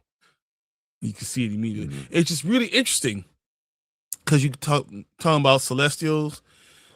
You're gonna bring on deviants, and then what is the mutant gene? Is that continuation of the like, deviants? are we gonna get? Yeah, because that's the whole thing with X-Men versus Avengers, X-Men, Eternals, and that was one of the things was like the Eternals started seeing the X-Men and mutants as deviants. The deviant, the deviant is a part of that extenuating them to that. So like that could be it, and that also goes to the rise of Apocalypse. And it's just so much that happens with it, and I think they did a great job of combining all of those things into a 35-minute show. I thought it was phenomenal. They just did a great job. Yeah. Okay, I said Deborah Wilson, the VA of what was that Sierra Junda from Star Wars Fallen Order, voiced Kendra, the external in the Rise of Apocalypse. Okay. Which is awesome. The story was amazing. Yeah. Seeing Magneto have to go through all this stuff. Seeing Charles Xavier really still go with Eric's plan. Still believe in it. I mean, the one person who told him not to do is, what's so funny? Because I look at it and Bishop says, "Don't do this." He's like, "Am I the only sane one here?" Like, what you doing? Leave it alone. I mean, listen to the dude who travels time. You know what I mean? But instead, he takes the wrong lesson from it. He's like, "Oh, but you come back and you can change things." He's like, "Yeah, but the things he's trying to change are planned. Like you're just like, hey, what if we do this?" So, well, who said it was? Said like Magneto tried his best. But that's the thing. It's like just Magneto trying caused the thing. If Magneto did nothing, what would have happened? And that's the question. But he says Apocalypse always happens, and Sabah Nur was always going to become Apocalypse because in every entity, in every world that you have, he becomes Apocalypse. I think it's one of those points. You talk about in Spider-Man. There's certain points, things that are always going to happen. They talk about in Loki. There's certain things that just have to happen no matter what. I feel like that was this point too. Apocalypse was always going to become Apocalypse, no matter what was going to happen. Yeah. It's just like the whole inevitable kind of thing with yeah. But yeah, the way. I really like how they were going to the temple. They're going to the temple. They're like, "Oh, we go to the temple. We can fix things. We can fix it. We can fix it." And like once they were in there, then they started dropping the hints of like, "Oh, it's like deja vu, blah blah blah." And I'm like, because then I'm starting to think, I'm like, "Oh, like have they relived this, like it kind of thing?" And then Beast figuring it out is like, "Oh, it's deja vu because we have been here before. It's the ship." And then that's when they all started to realize, like, "Oh, we're starting the cycle." It's interesting that Beast is the one who realizes it's ship, because Beast and Ship have this relationship almost like they really understand each other. So for him to figure all this stuff out, this makes perfect sense that it's him. I thought it was really interesting how Ramatut, his city, he was going after the ship too. He was going after the same power of the Apocalypse had. And in fact, how fast he was willing to give it up and then say, "Oh, well, I'll do it a different way. I'll figure out a different way. I have to figure out an outside source to figure this out." Yeah, that's what he said. You can't. Yeah, that was cool. Whatever all this was is not going to be exactly what I expected. But my question to you, I just want you to answer this if you can. Did Magneto need to sacrifice himself for a world the city that was going to be destroyed anyway? That was something I was thinking about. It's like this is going to happen. It's going to get destroyed. And I also how much you're going to save of it, because it already seems like it's already messed up. So yeah, I thought that was like interesting, but I like what they did with it, but it didn't really make sense. But it kind of shows you that like Magneto is willing to sacrifice himself to save even a few people. And it's very different from where he would have been, even last season. Like just humans at that point. I was like, I don't care, let him die. Let's get out of here. And that's funny because all those people are human. The people that he was going to sacrifice himself for, or did sacrifice himself for, they're all human, right? Yeah. So and they all treated Sabanur poorly. And Sabanur was a slave. He came up. They honored him because he was so super strong, but they hated the way he looked. They talked about him. He never felt like he had that true love connection, which we will find out he does have love. He did have love, but she didn't deny him. So you'll find some of this stuff out later. So I just wonder, was Magneto wrong? Was Charles wrong for letting him do all this stuff? Why did Charles seem so weak? Why was he mentally not able to handle the mind of Apocalypse? Or in Sabanur, he wasn't even Apocalypse yet. Yeah, that was another thing I thought was interesting. Like when he was trying to go in, he's like, "Oh, look at his mind." He's like, "Oh, I can't. It's filled with rage." I was like, "Okay. I mean, you're just like the strongest telepath ever, but okay." But then I guess you can kind of just say it's like, "Oh, well, it's Apocalypse. It's just he's the first, so he's therefore the strongest," kind of thing. Yeah. Were you surprised Rogue wasn't able to take his powers away? I was wondering that too. I was like, but can she? Like, maybe that she's told not to do it because it might destroy her. That was one thing I was like, why not try? But in Sabanur, she should have been able to take his powers, even if it's temporarily. Yeah, and kind of like depower him for a little bit. To because she comes in with a punch, so she hit him, so she was, touched him. She just, could have grabbed his face without a glove. So yeah, I mean that's all just like little, like drama things where like they could have done it. That's probably what they should have done, but they don't. Because it's something weird that all the rest of those X-Men got defeated by Sabanur that fast, that easy. Yeah.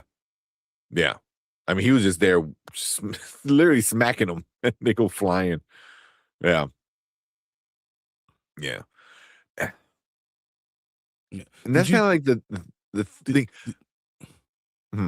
So did you like the shadow thing that they did? So like when he was coming out of smoke, from episode 1, you saw him coming out of smoke, but the shadow of him was Apocalypse already. So like you saw it already, it was the Apocalypse from that episode, and then the smoke colors you see in Sabanur. So the whole point inside of it was, he's walking out, but he was always going to become Apocalypse. I thought that was really cool. I didn't catch that. That is pretty cool. I like that. They did a great job with that one. Yeah. King said only an external force can defeat Apocalypse. Yeah. That was a huge thing. And I was like, I'm wondering who's that external force. What we're gonna do? Yeah, is they referencing the externals? It could be. I mean, could be talking about Kane Variant that he created TVA specifically to defeat Apocalypse. Using the Loki, could that be something that's going on? Do you think they're gonna try to connect it to the MCU somehow? I think that the MCU is gonna connect to X-Men 97, and but especially not having Bo DeMayo, that's going to push the extra storyline, that it will be something that's going to be used in maybe Doomsday or Secret Wars or something like that. This will be the unofficial way that you go and get X-Men into the MCU. Yeah. Which is smart. It's a smart way of doing it. Let me see if I can show you a little thing. What's Savage Land? So towards the end of this season, they're doing there's like a Savage Land episode. But yeah, we pretty much everything we've seen. I think somebody said it earlier. Yeah, if you've seen the remaining episode titles, we've still got Apocalypse stories left. Yeah, especially at the finale. The finale is like the fittest, survival of the fittest. So I think we're not done with. We didn't get to a Rise of Apocalypse. Like we haven't got. So Rise of Apocalypse is a huge storyline in itself too, right? You know, I mean, you get the Rise of Apocalypse. Age of Apocalypse, which technically should be not on this world. It's technically in a separate world, but I guess you can now say that this is in the main continuity timeline. And the Age of Apocalypse does a lot of different things, and that kind of brings up what happens. So, spoiler alert: Magneto dies. Apocalypse kills Magneto. But can you have an entire show without Magneto for the rest of the season, who was one of the greatest characters you ever have for X-Men? I mean, it's hard having him without Xavier and Eric. So I think there's ways that you could bring Magneto back. Now, one could be that at the end of the season, they decide that he's going to be one of the 4 horsemen of Apocalypse. We already see, you know, that they set up the 4 horsemen, and you know what's going to happen. Death is going to Gambit. End up being Gambit, right? But could Magneto be one of the other ones as they go around and killing some of his 4 horsemen? Can Magneto end up becoming back as a horseman? Is it possible that he didn't kill Magneto, but send him to a different dimension? You know, we just don't see his body anymore. Instead of thinking that he just got rid of the whole body, he just sent into a different dimension.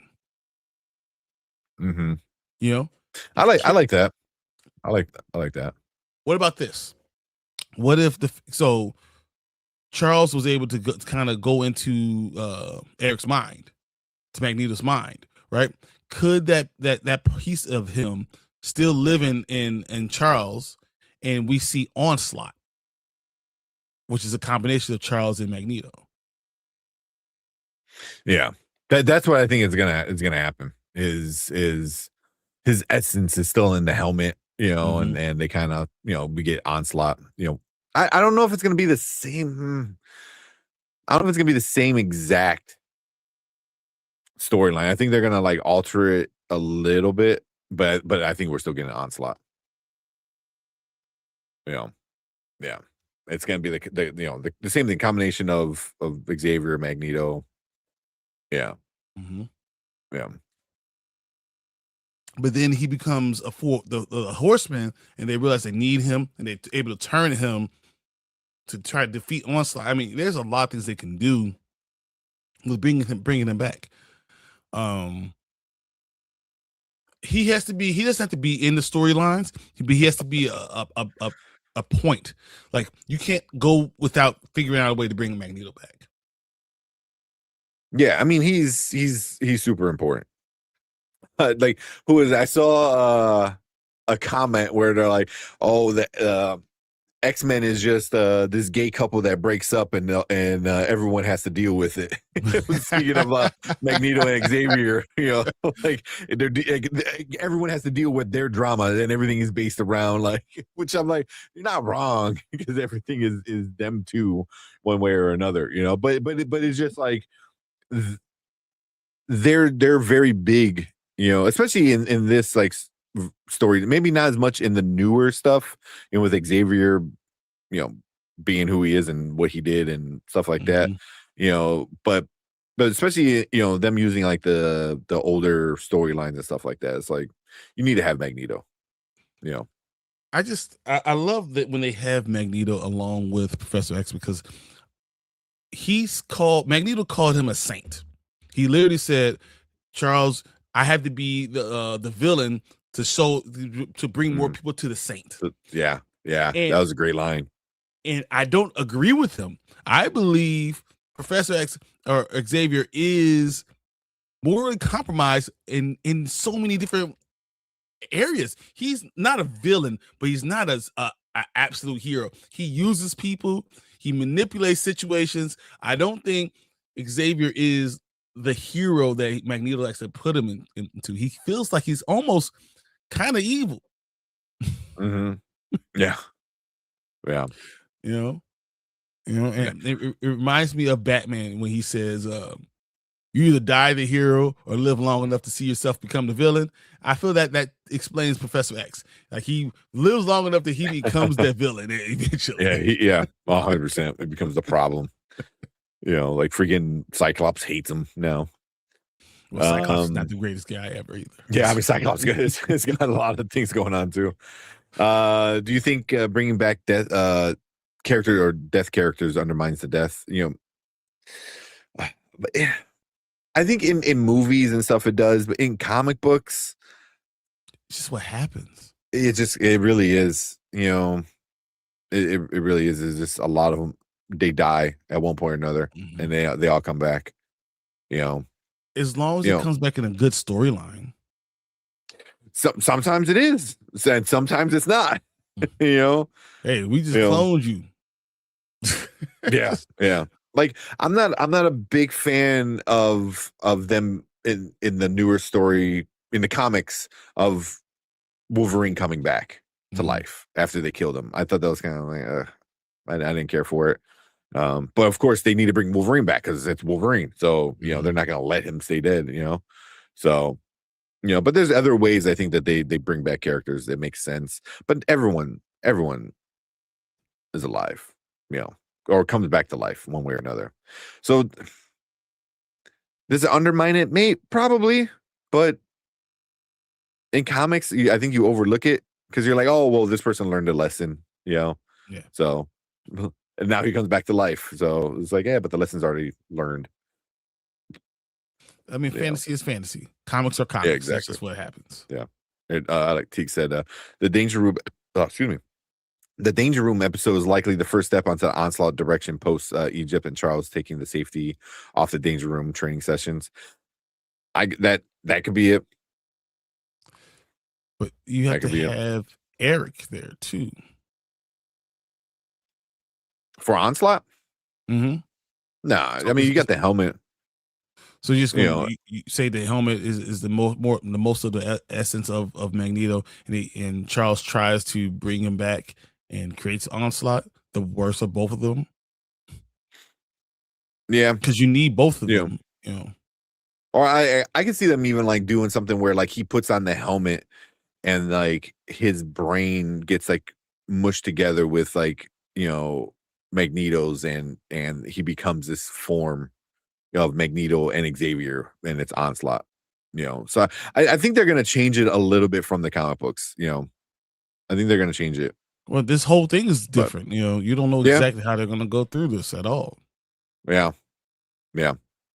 So, but as long as they keep true to like the overall idea of what's going on, So kind of curious to see how that goes. Iron Man and Logan should have stayed dead. Those moments are legendary. Well, Iron Man is still technically dead. Well, Logan technically is dead too, because that's a different Logan.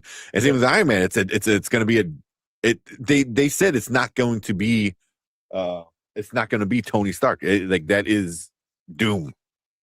So I'm how that makes sense. I don't know. They're gonna figure it out. Yeah. It's like it just looks like Tony. I was like, okay, I guess. Yeah. Fine, we're gonna find out that he killed him actually. Yeah, it looks like when Darkseid killed Batman, he went through time traveling adventure. That was a good story. That was pretty fun. Yeah. But then he comes back and creates Batman Inc. Where you're like, oh god. Well, so yeah. Marvel released a new X-Men 97 video teasing some new footage. Oh, we definitely gonna check that out. Okay. Check that before we call it a night.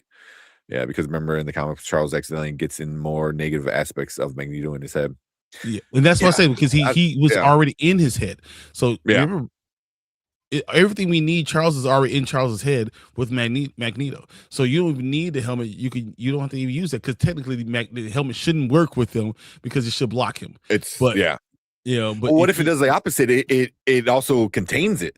So now already did the helmet on it. It's all like stuck in his head. Ooh. I mean, just for the show. I mean, where now it's like, it just all kind of like, because like the helmet was made so he can't come in, but if Charles puts it on, does that mean nothing can go out? So does that kind of like mess with his psyche and stuff? I don't know. I mean, there's things that they could do in the show that are going to be different, you know. And I think so far, the show has proven it's pretty good at changing a few things here and there.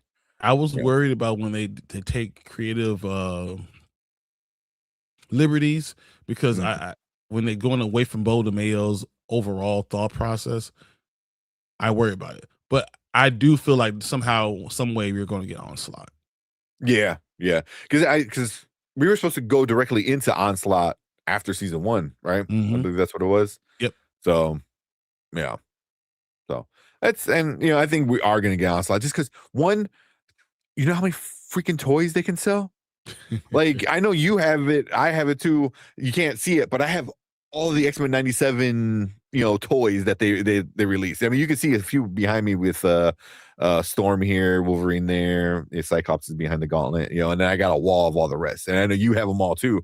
100%. If they do Onslaught, like a 12, 18-inch Onslaught, oh man, that's going on the shelf. Like 100%. It's probably going to cost $1 billion. Probably like, well, they have I think they have an Apocalypse that is coming out or something, or it just came out or something like that. They have a Sentinel, which is a little bit cheaper. But I think the Apocalypse was going to be like 150-ish, you know, but he was going to be a big boy. So I'm like, yeah, I'm cool with that. But if the Onslaught, because Onslaught is such a cool looking, it's literally like the absolute Batman, but like absolute Magneto. Just make him super jacked, you know, and spiky everywhere, and just like you know, hide his face and make him evil. So yeah. Excuse me. What's up, Olivia? Do you think that there's at all a chance Madeline Pryor returns as one of the Horsemen for the Apocalypse? Ooh, I like that. I could definitely see that. If you use Madeline, used Gambit, use Magneto. I don't know who the fourth one would be. Find a fourth one. Someone else dies and we use that person too. Yeah. I think we could do that. You could do Archangel dies and let him, but he already was one. He was one before. He was already one, so yeah. You can find something. I think that'll be cool. You know, because we got famine, death, war. Oh fuck! What's the fourth one? Pestilence. Yeah. You know, so it make you know, you can do Madeline Pryor could be. I don't know, what would she be?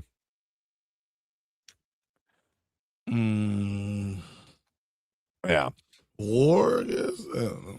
I mean, because you could do war. I mean, death. You can either do Magneto or so death is going to be Gambit. Death is going to be Gambit. You know, but even war, you can do Magneto. Be, you know, yeah, war World War II survivor. You know, that makes sense. You know, maybe your Madeline Pryor could be famine. You know, because she can make you believe. You know, in things. You know, or even like pestilence, possibly. So I mean, yeah, there's things they could do. You know, with it. I just gotta hope that it's good. That's the big thing. Cool. Still haven't seen Mystique. Yeah, we haven't seen her in a while. Yep, that's true. Yeah. Magic. You know, that's a good way to introduce the her character before you do it, right? Yeah, I mean, that'd be a good way to introduce her. You know, like they just pulled Psylocke out of nowhere. I don't say out of nowhere, but people knew who she was, but you know, they never. I think they showed her before, you know, in the old. And then she's part of X-Force and all that stuff. Yeah, so that kind of worked. Yeah. Polaris, you know, they didn't even talk about the connection with Polaris and Magneto. Yeah. I don't know why they killed her off. They need to bring her back. What was that talking about? Magic being the fourth. Yeah. So, yeah. And so there's some they're gonna do a few things. We're not done with Apocalypse. We're for sure not done with Apocalypse. You know. But you're just having the one line, just the writing in general, because some of the lines that some of these characters have is just great. Because like once you know he kills Magneto, and Xavier's like on the ground just crying, and then he starts like shit talking, in a Professor X way to Magneto, and he's like, oh, how wise was your mother to abandon you and shit. I was like, oh damn, bro. Like, yeah, we said it, the Apocalypse did. That was pretty epic. Oh, but then Apocalypse has the best comeback ever and just walks up to him and puts his foot right in his face, and he's like, oh, what was it? Something about like, so like only a coward would think only about. A coward would step on something that's like an ant, or something like that. It's the same thing that Magneto said. Only gods don't mess with ants or whatever. Yeah. So there was some cool one-liners for sure. Like in this one, but yeah, I liked it. And then there's a post-credit scene, which is crazy. Yep, and seeing Logan in the old school and then with the bone claws. With the bone, yeah. So in the original X-Men run, the animated run, there's I think like a two-part episode, maybe just one of Wolverine just dressed like that, all in black, and then working with Captain America. So, which is interesting seeing this, right? And then I don't know what they're setting up. And then he says, what are you doing? And he says, I'm getting the band back together. Is he getting the band back together so he could get everyone who's there when he got his claws and he has adamantium bones that cause it? Are you going to get the scientists and all that stuff because Cap is there too? Are you doing all those things now? I don't know. So he could have his bone claw. I mean, he has the real claws now. So Ace is saying that the next episode is supposed to be a continuation from that episode. Yeah, from that trailer. Yeah, because what's the next one called? Isn't the next one called like Weapon X or something like that? Yeah. Because I wonder if he's getting the band back together. Where Sabretooth and these guys, and then they all become like experimented on. That's what I think might happen. I don't know, but seeing like old school Black Widow was awesome. In the right suit and everything too. With the short red hair and everything like that. Oh man, what's this? I think this is what they're saying. The trailer for the trailer for next one. Oh shit, hell yeah, let's watch it. All right, let's see.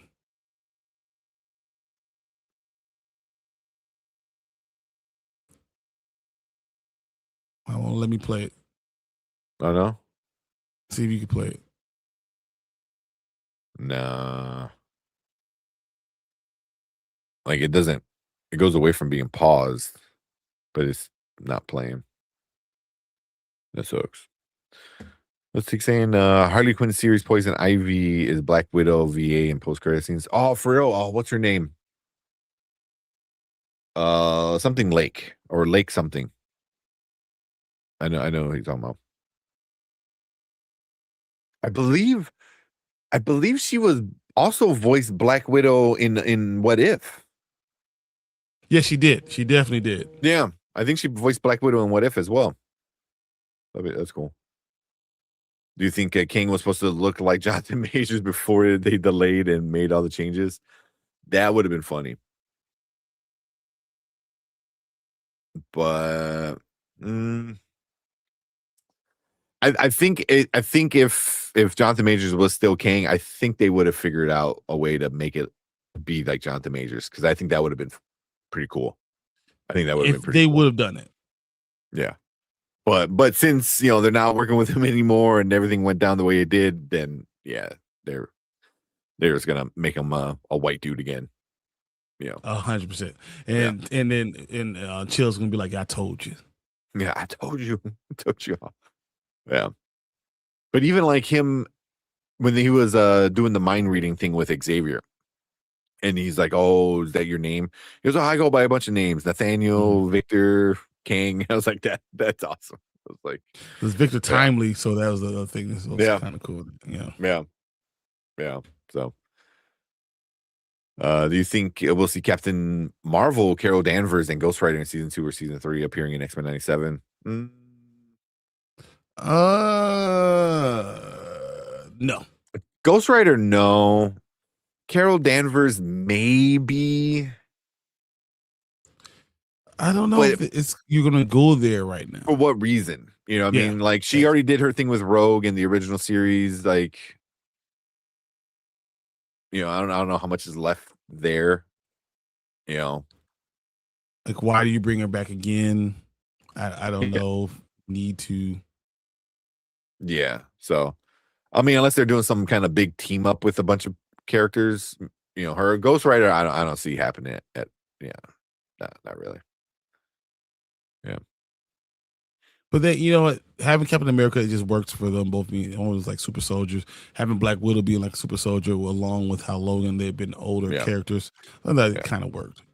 Yeah. And there's the comic book cover of like the three of them, you know, like, you know, that was like was very well, he was in his Wolverine outfit, obviously, but still same, you know, the three of them.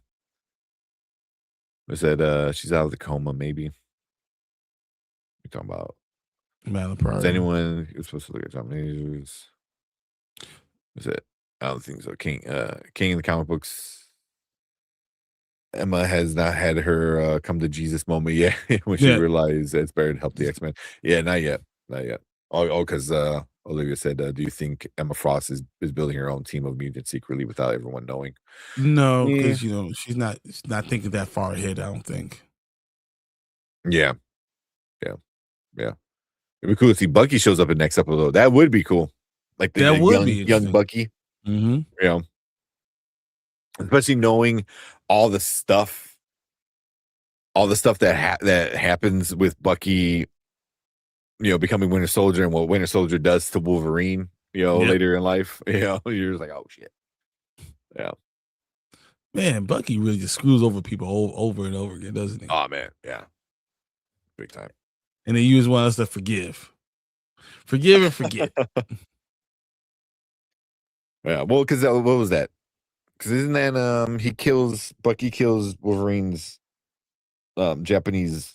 I don't know if they're married or not, but he's there when we saw that. Yeah. I think it's his yeah. But then she's pregnant. But then you find out all this shit later with Romulus coming in, and like he's the one that really told Winter Soldier to do it so he can steal the kid, and the kid winds up being Dakin, and all the Wolverine origin stuff is so good. Is so good. You know, when he gets his memories back after all the House of M stuff. But do you want all this to That's be not going to be it's not going to be the X-Men 97. No. It shouldn't be. It shouldn't be. You know, having a cool one shot, you know, like an episode following, you know, with just a Wolverine episode would be cool. You know, where he, you know, we get the actual Weapon X, you know, stuff in animation. Like that'd be fun. You know, it's a little. Would it be filler? It wouldn't be a filler. It'd be more of a sidestep. But then it's like, I want the story. Like getting this Wolverine side story would be cool, but unless it ties in somehow to the Apocalypse stuff, you know. So we'll see. Kind of will be though. I yeah. don't know. Kitty Pryde. Kitty Pryde would be cool. Yeah. Where do you get a Storm backstory? I don't think they're ever going to do Storm exactly the way they need to. Yeah. They gave her a small backstory in the original run, you know, especially when she was dealing with what's the demon, telepathic demon thing? Brain fart. You know, that she was dealing with you know, when she was a child. I mean, that would be interesting to do with her, but I mean, it's feel like if you they already did it, you know, in the original run, you know, when she went back to Africa and had to deal with it. Only reason you would do that now is for T'Challa. Yeah, Shadow King. Thank you, Lawrence. Yeah, when she had to deal with Shadow King. Yeah, but they can't do that with T'Challa because you saw what they did last time. You know, he's not even Black Panther right now. It's T'Chaka, so that makes sense for whatever reason. Yeah, that's a good question. Do you think X-Men 97 will ever adapt the Avengers versus X-Men in the series? No, because I think that's where they're going to go with the future Avengers movies. They're going to do live X-Men action. explained it, and then live action will do Avengers versus X-Men. Yeah. Yeah. Which I makes think sense to do it, you know. Mhm. Yeah, X-Men 97, I mean, they can still do their own thing, but I think stuff like some of the bigger storylines, like especially X-Men versus Avengers kind of stuff, they're gonna keep that for live action. Imagine they do Age of Apocalypse, you get Onslaught, you do where do you go from there though?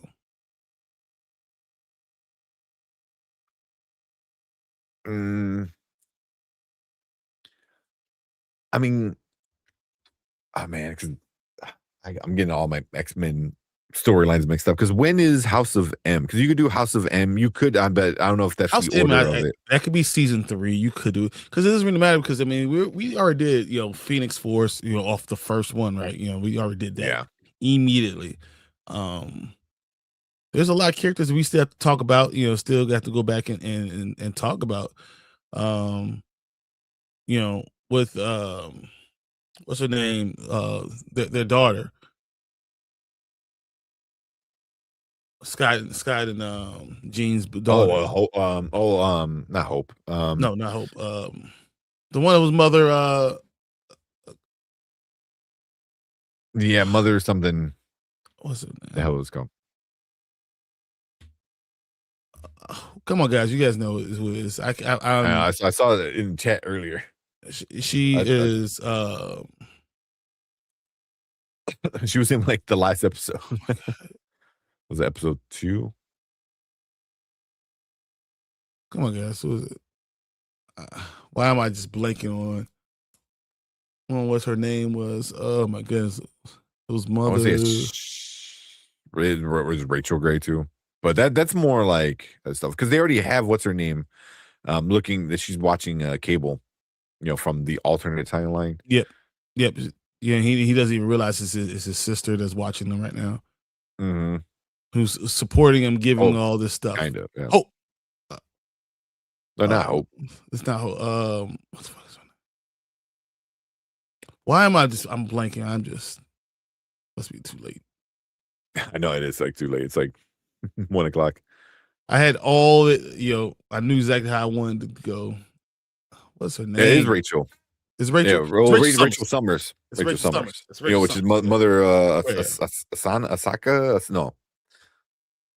Was it Ascani? Mother Ascani. That's it. There, you said that. Yeah, I was like, I get, you know why? Because I want to keep saying Akasha. Yeah, because we were talking about interview the vampire. I know it's not Akasha. 100%. Yeah, but Rachel, because I'm like, it's not Rachel Gray, it's Rachel Summers. Yeah, so yeah, she's you're dealing with that, so you can go and deal with the cable stuff. Yep. So you can you go that way, but as I said, there's so many things you can. We don't want to go Dark Phoenix anymore. We're done with that storyline. There's other things that could happen. Yeah. Do you go more X-Force? You get rid of Professor X? Do you go where Scott loses himself after this whole Nathan thing? Do you go with when Storm has to take over for the X-Men? Where do you go? I don't know. There's a lot of stories you can still do. Mm-hmm. Yeah. Yeah. But I mean, I think we're still dealing with Age of Apocalypse. I think. Well, that's going to finish the season. I think with that's the season, right? Yeah. The season's going to do. And then where do you go from there? That's going to be the question. Yeah. Yeah. Oh, do you go to the Sentinels and then deal with that and Days of Future Past and all that?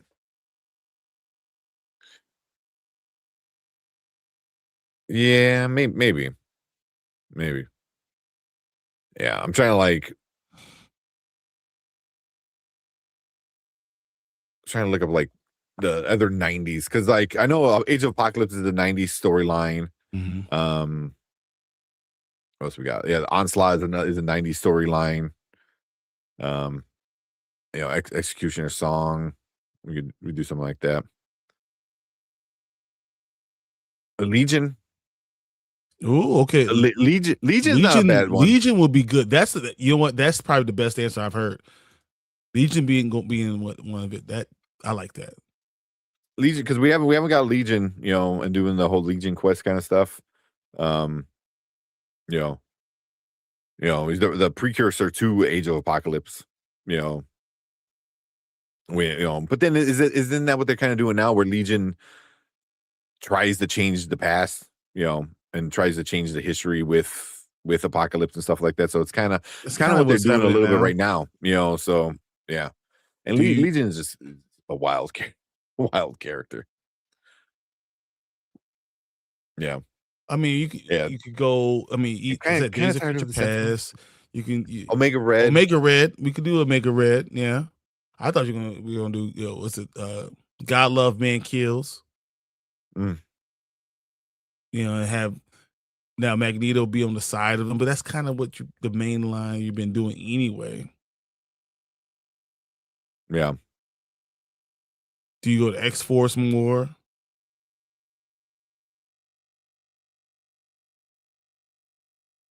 Yeah, I don't know. I just don't want them to go to Dark Phoenix anymore. No. Well, because I was thinking like House of M, because that's if you ever go to House of M, early 2000s. You can go House of M, because after you go to House of M, you go to the Messiah complex, and you can start talking about what actually happens with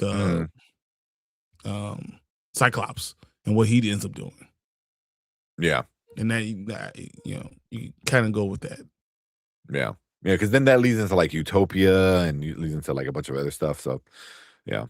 I mean, they could do a lot of like other side stuff, Alpha Flight. You could.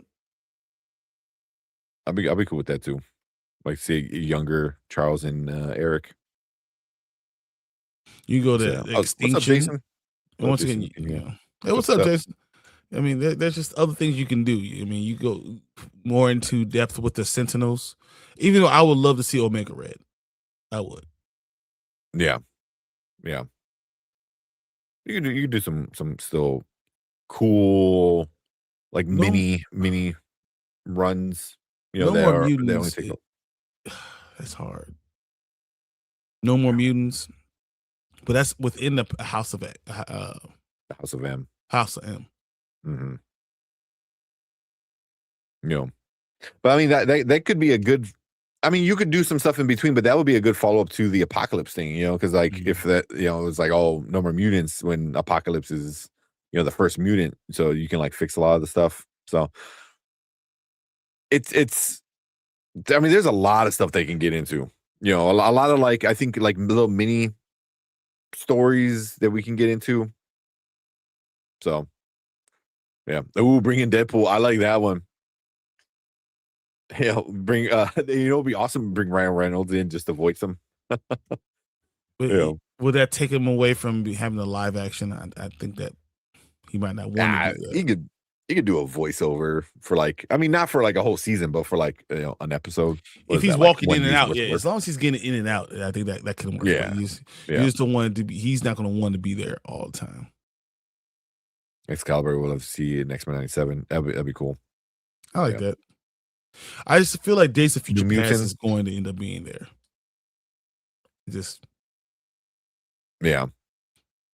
But things like we already done a movie, so it's like, do they like this thing is like, do they want to stay away from those live action movies? You say that, but then did we immediately go into Dark Phoenix? That's true. Well, the movie did that after the show, right? Because that was from the original 90s. So, yeah. I mean, we already did Life Death, which I don't like, because I don't know how you guys feel about him, but I hate Forge. Well, you hate Forge for.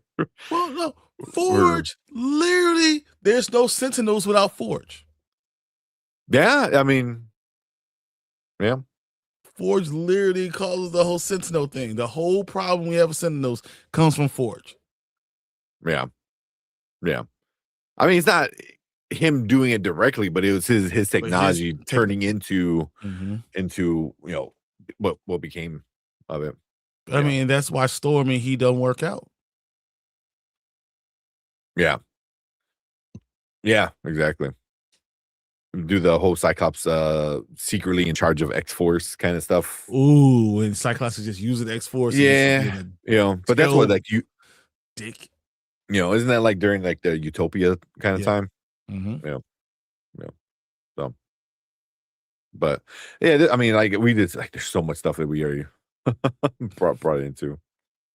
You can even get to like the Emma Frost and Cyclops hooking up. Mm-hmm. Doing the astonishing team up that they did in 2000. It's just you said the Gene Grey, so I think you have to totally flush out the whole Gene thing, and then go from there. But House of M is a good one. House of M is a good one. Mm-hmm. Yeah. We'll see. I mean, I think they have a plan, because the head of the studio or whatever already said like they want to do 10 seasons, which I'm like, yeah, but that doesn't that worry you in itself too? I mean, you don't have the same showrunner. I still worry about even though sticking the landing on this season. Get into Age of Apocalypse. I mean,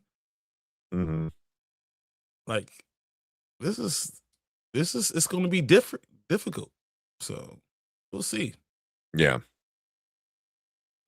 So would you like to see the all new X-Men storylines, like the stuff going on right now? It's one of the worst. Probably not. You need more Claremont to really take over. You need some of those really good storylines. I don't want to see any of these newer storylines because I think it's too convoluted. Yeah, they need to get back on a path that I don't know if they can. I think they want to get back to where they were in the 90s, and I don't know if that's a possibility. You have to find some way to like kind of get them all together. How do you get House of M without Magneto? Yeah, I mean you're gonna have to bring Magneto back. Magneto's gonna bring him back. You bring him back now. Yeah, he's coming back. He's a Horseman episode 7. You find a way to release him and get all that. You could do instead if you don't want to do House of M, you could do the Hickman's House of X. Yeah. So we'll see. We'll see. Yeah, there's I think that was when I didn't really read too much during the Grant Morrison years. With the when he was doing the X-Men stuff. So I don't remember if it was good or bad. But I mean, Grant Morrison, I think I like his writing. At that point, I don't think I was reading a lot of X-Men stuff at then, and that's like early 2000s. I really wasn't reading a lot of comic books at that point. That was my like end of high school kind of years. Grant Morrison was more into Magneto than he was anything else. Yeah, very much in Magneto. And so the new X-Men, I don't see that happening right now. Yeah, so I think they're going to stick to some of the 90s storylines. I mean, they keep on saying we gotta get back to the 1990s. I know. Yeah, I mean, and the 90s is peak X-Men. When it comes to comic book storytelling. So yeah, they're gonna stay there for a little while. Yeah. So you wouldn't want to see Krakoa saga storyline in 97 future seasons for X-Men 97? No. I can tell you off the bat. Yeah. I mean, and you have to get there. There's so much to do to get to Krakoa. I'm telling you, eventually you're gonna get the Days of Future Past, and I think that's where now they have to decide what you're gonna do from there. Yeah. So what before we finish, I want to bring up the titles again because I know we've done it before. Mm-hmm. Kind of like figure out what's gonna happen because I know Ace. I think it was Ace said next week is basically gonna be a Wolverine episode, which makes perfect sense when we see it. I mean, we already got Magneto and Professor X. The next one being Wolverine could be Understandable.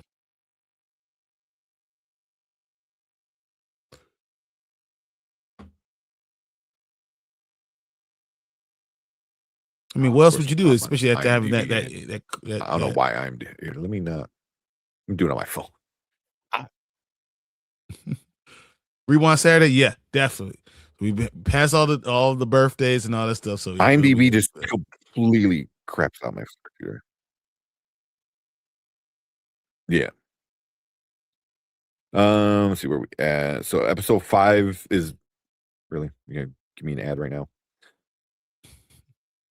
Weapon X lies in episode DVDs. 5 is Weapon X lies in DVDs. Yeah. And then danger.exe, danger.execute. We got like some synopsis if you want to read them.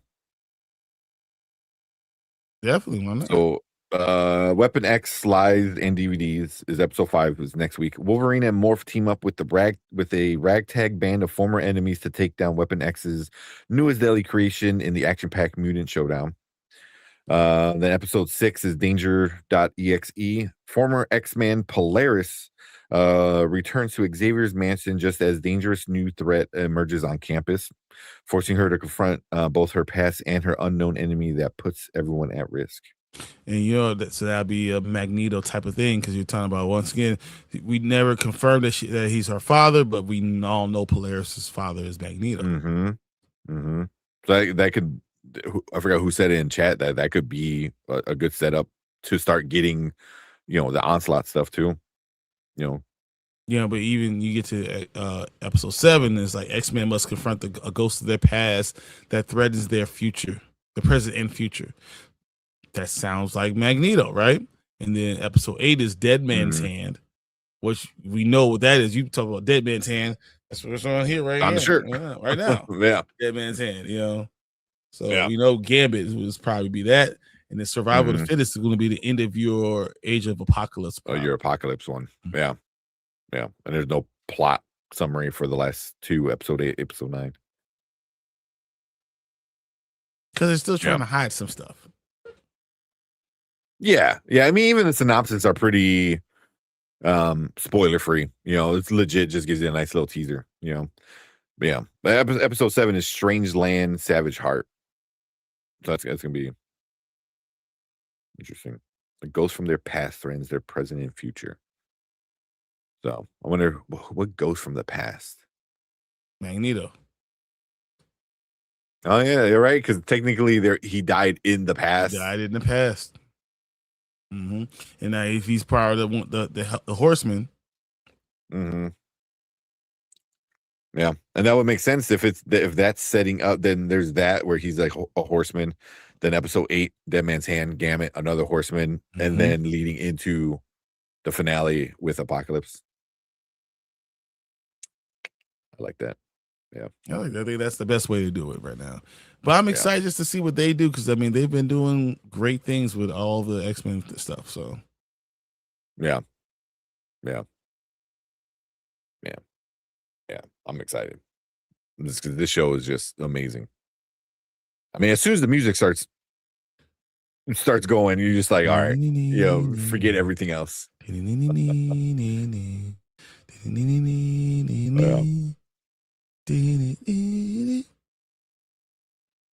Oh man, has not been one bad episode yet. Nope, not one. They know what they're doing. It makes sense. It's good.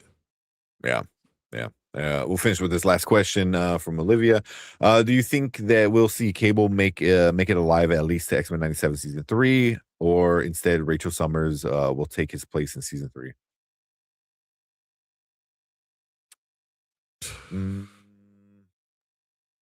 I think Rachel's going to be something that we're going to identify and experience, but I don't know if I think Cable dies from it though.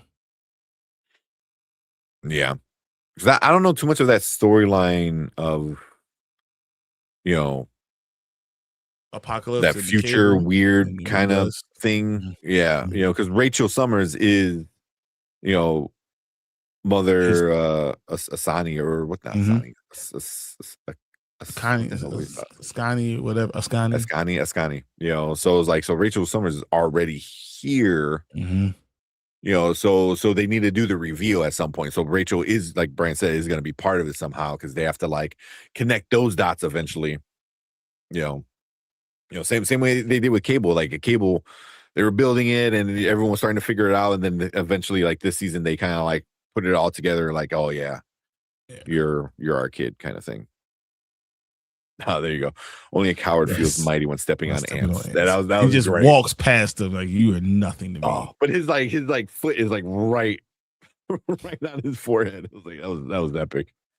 That was so good. Oh man, I wanted to kill you right here. I could have, but you're not worth it. Yeah. Oh, and when he tells him, he goes, "You could be a horseman, but you lack the spine." to the paraplegic, who's I was like, that's funny. There's some low blows that they do to each other in here. That's messed up. That's what it is.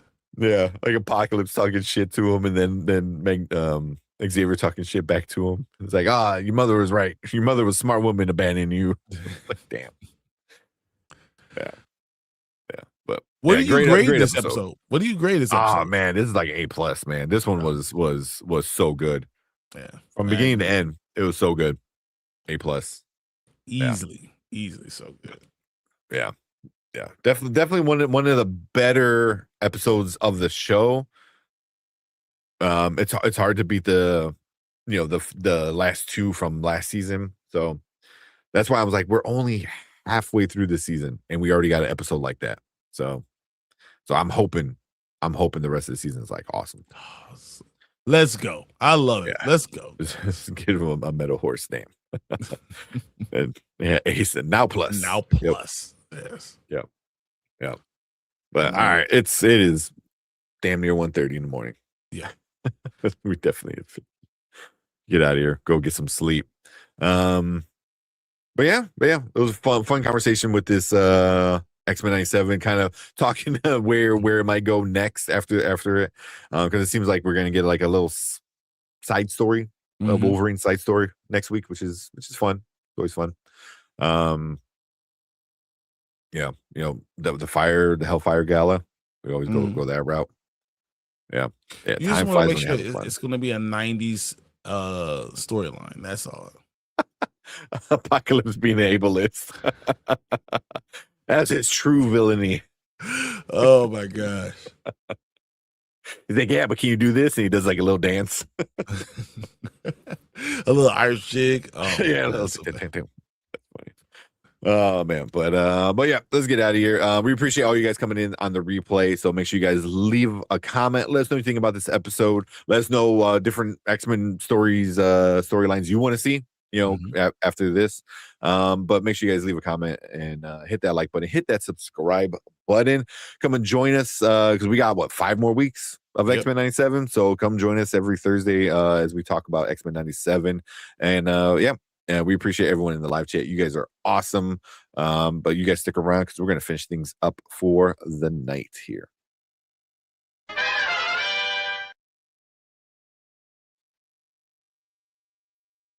Right there. Man. Yeah, I just saw what time it is. I'm like, damn. Yeah, my wife actually came down and said, bruh. Yeah. Oh, everyone's sleeping upstairs. They're probably all sleeping in the bed. So when I go up there, I got to like grab kids move and them around. Yeah. And every morning my wife is like, oh, I didn't get any sleep. I was like, kick the little asshole into his own bed. He's like, no. I was like, then they don't complain. You don't have any room to complain. Because the little one likes, coming into bed and he'll snuggle up, like in my neck, which I'm like, all right, you got 5 minutes. You better be back asleep because I'm putting you back in your bed. Oh man, my Adventure Superman season 3 has been good as well this season. That's what I've been hearing. I haven't been watching it yet, but I've been hearing like this season has been amazing. Amazing is what I've been hearing. Yeah, but also season 1 and season 2 were great. So yeah, definitely gotta get back on that. If we keep going, we'll see a hand yank right after. Yeah, 100%. Was it the I was at the that the Apollo with the big hook comes and just yanks you. And you're I'll done. see you guys later. All right. Yeah, let's get out of here. Good night, everybody. We got Saturday. We got the rewind. Yep. You guys. Then we got Silos episode 2. Silo Saturday. Yep. Yes. Saturday night we'll be watching Silo. You can probably watch it right now. But no. I'm not staying up. Yeah, no, I'm going to sleep. I got to wake up early. Well, for me, early for me. But yeah. But man, did it again. Good night for y'all, bro. We're getting off. Let's get out of here. We'll see you guys later. Hawkeye X-Men too. There we go. Bringing. He's not a mutant, right? I mean, Hawkeye. No, he's just a dude. He's just really, really good with both shooting stuff. Oh man, but cool. Yeah, let's get out of here. We will see you guys on Saturday. We got the rewind in the morning, Silo at night. Be a lot of fun, and then then back here Monday with all the TV shows, House of Dragon, Lestat. Hey, that's what I'm talking about. Vampire Lestat. I can't wait. Giveaways. We're doing giveaways. So if you want to win some cool artwork, join us Monday for that. But all right, let's get out of here. We will see you guys later. See you guys. The board has concluded the call.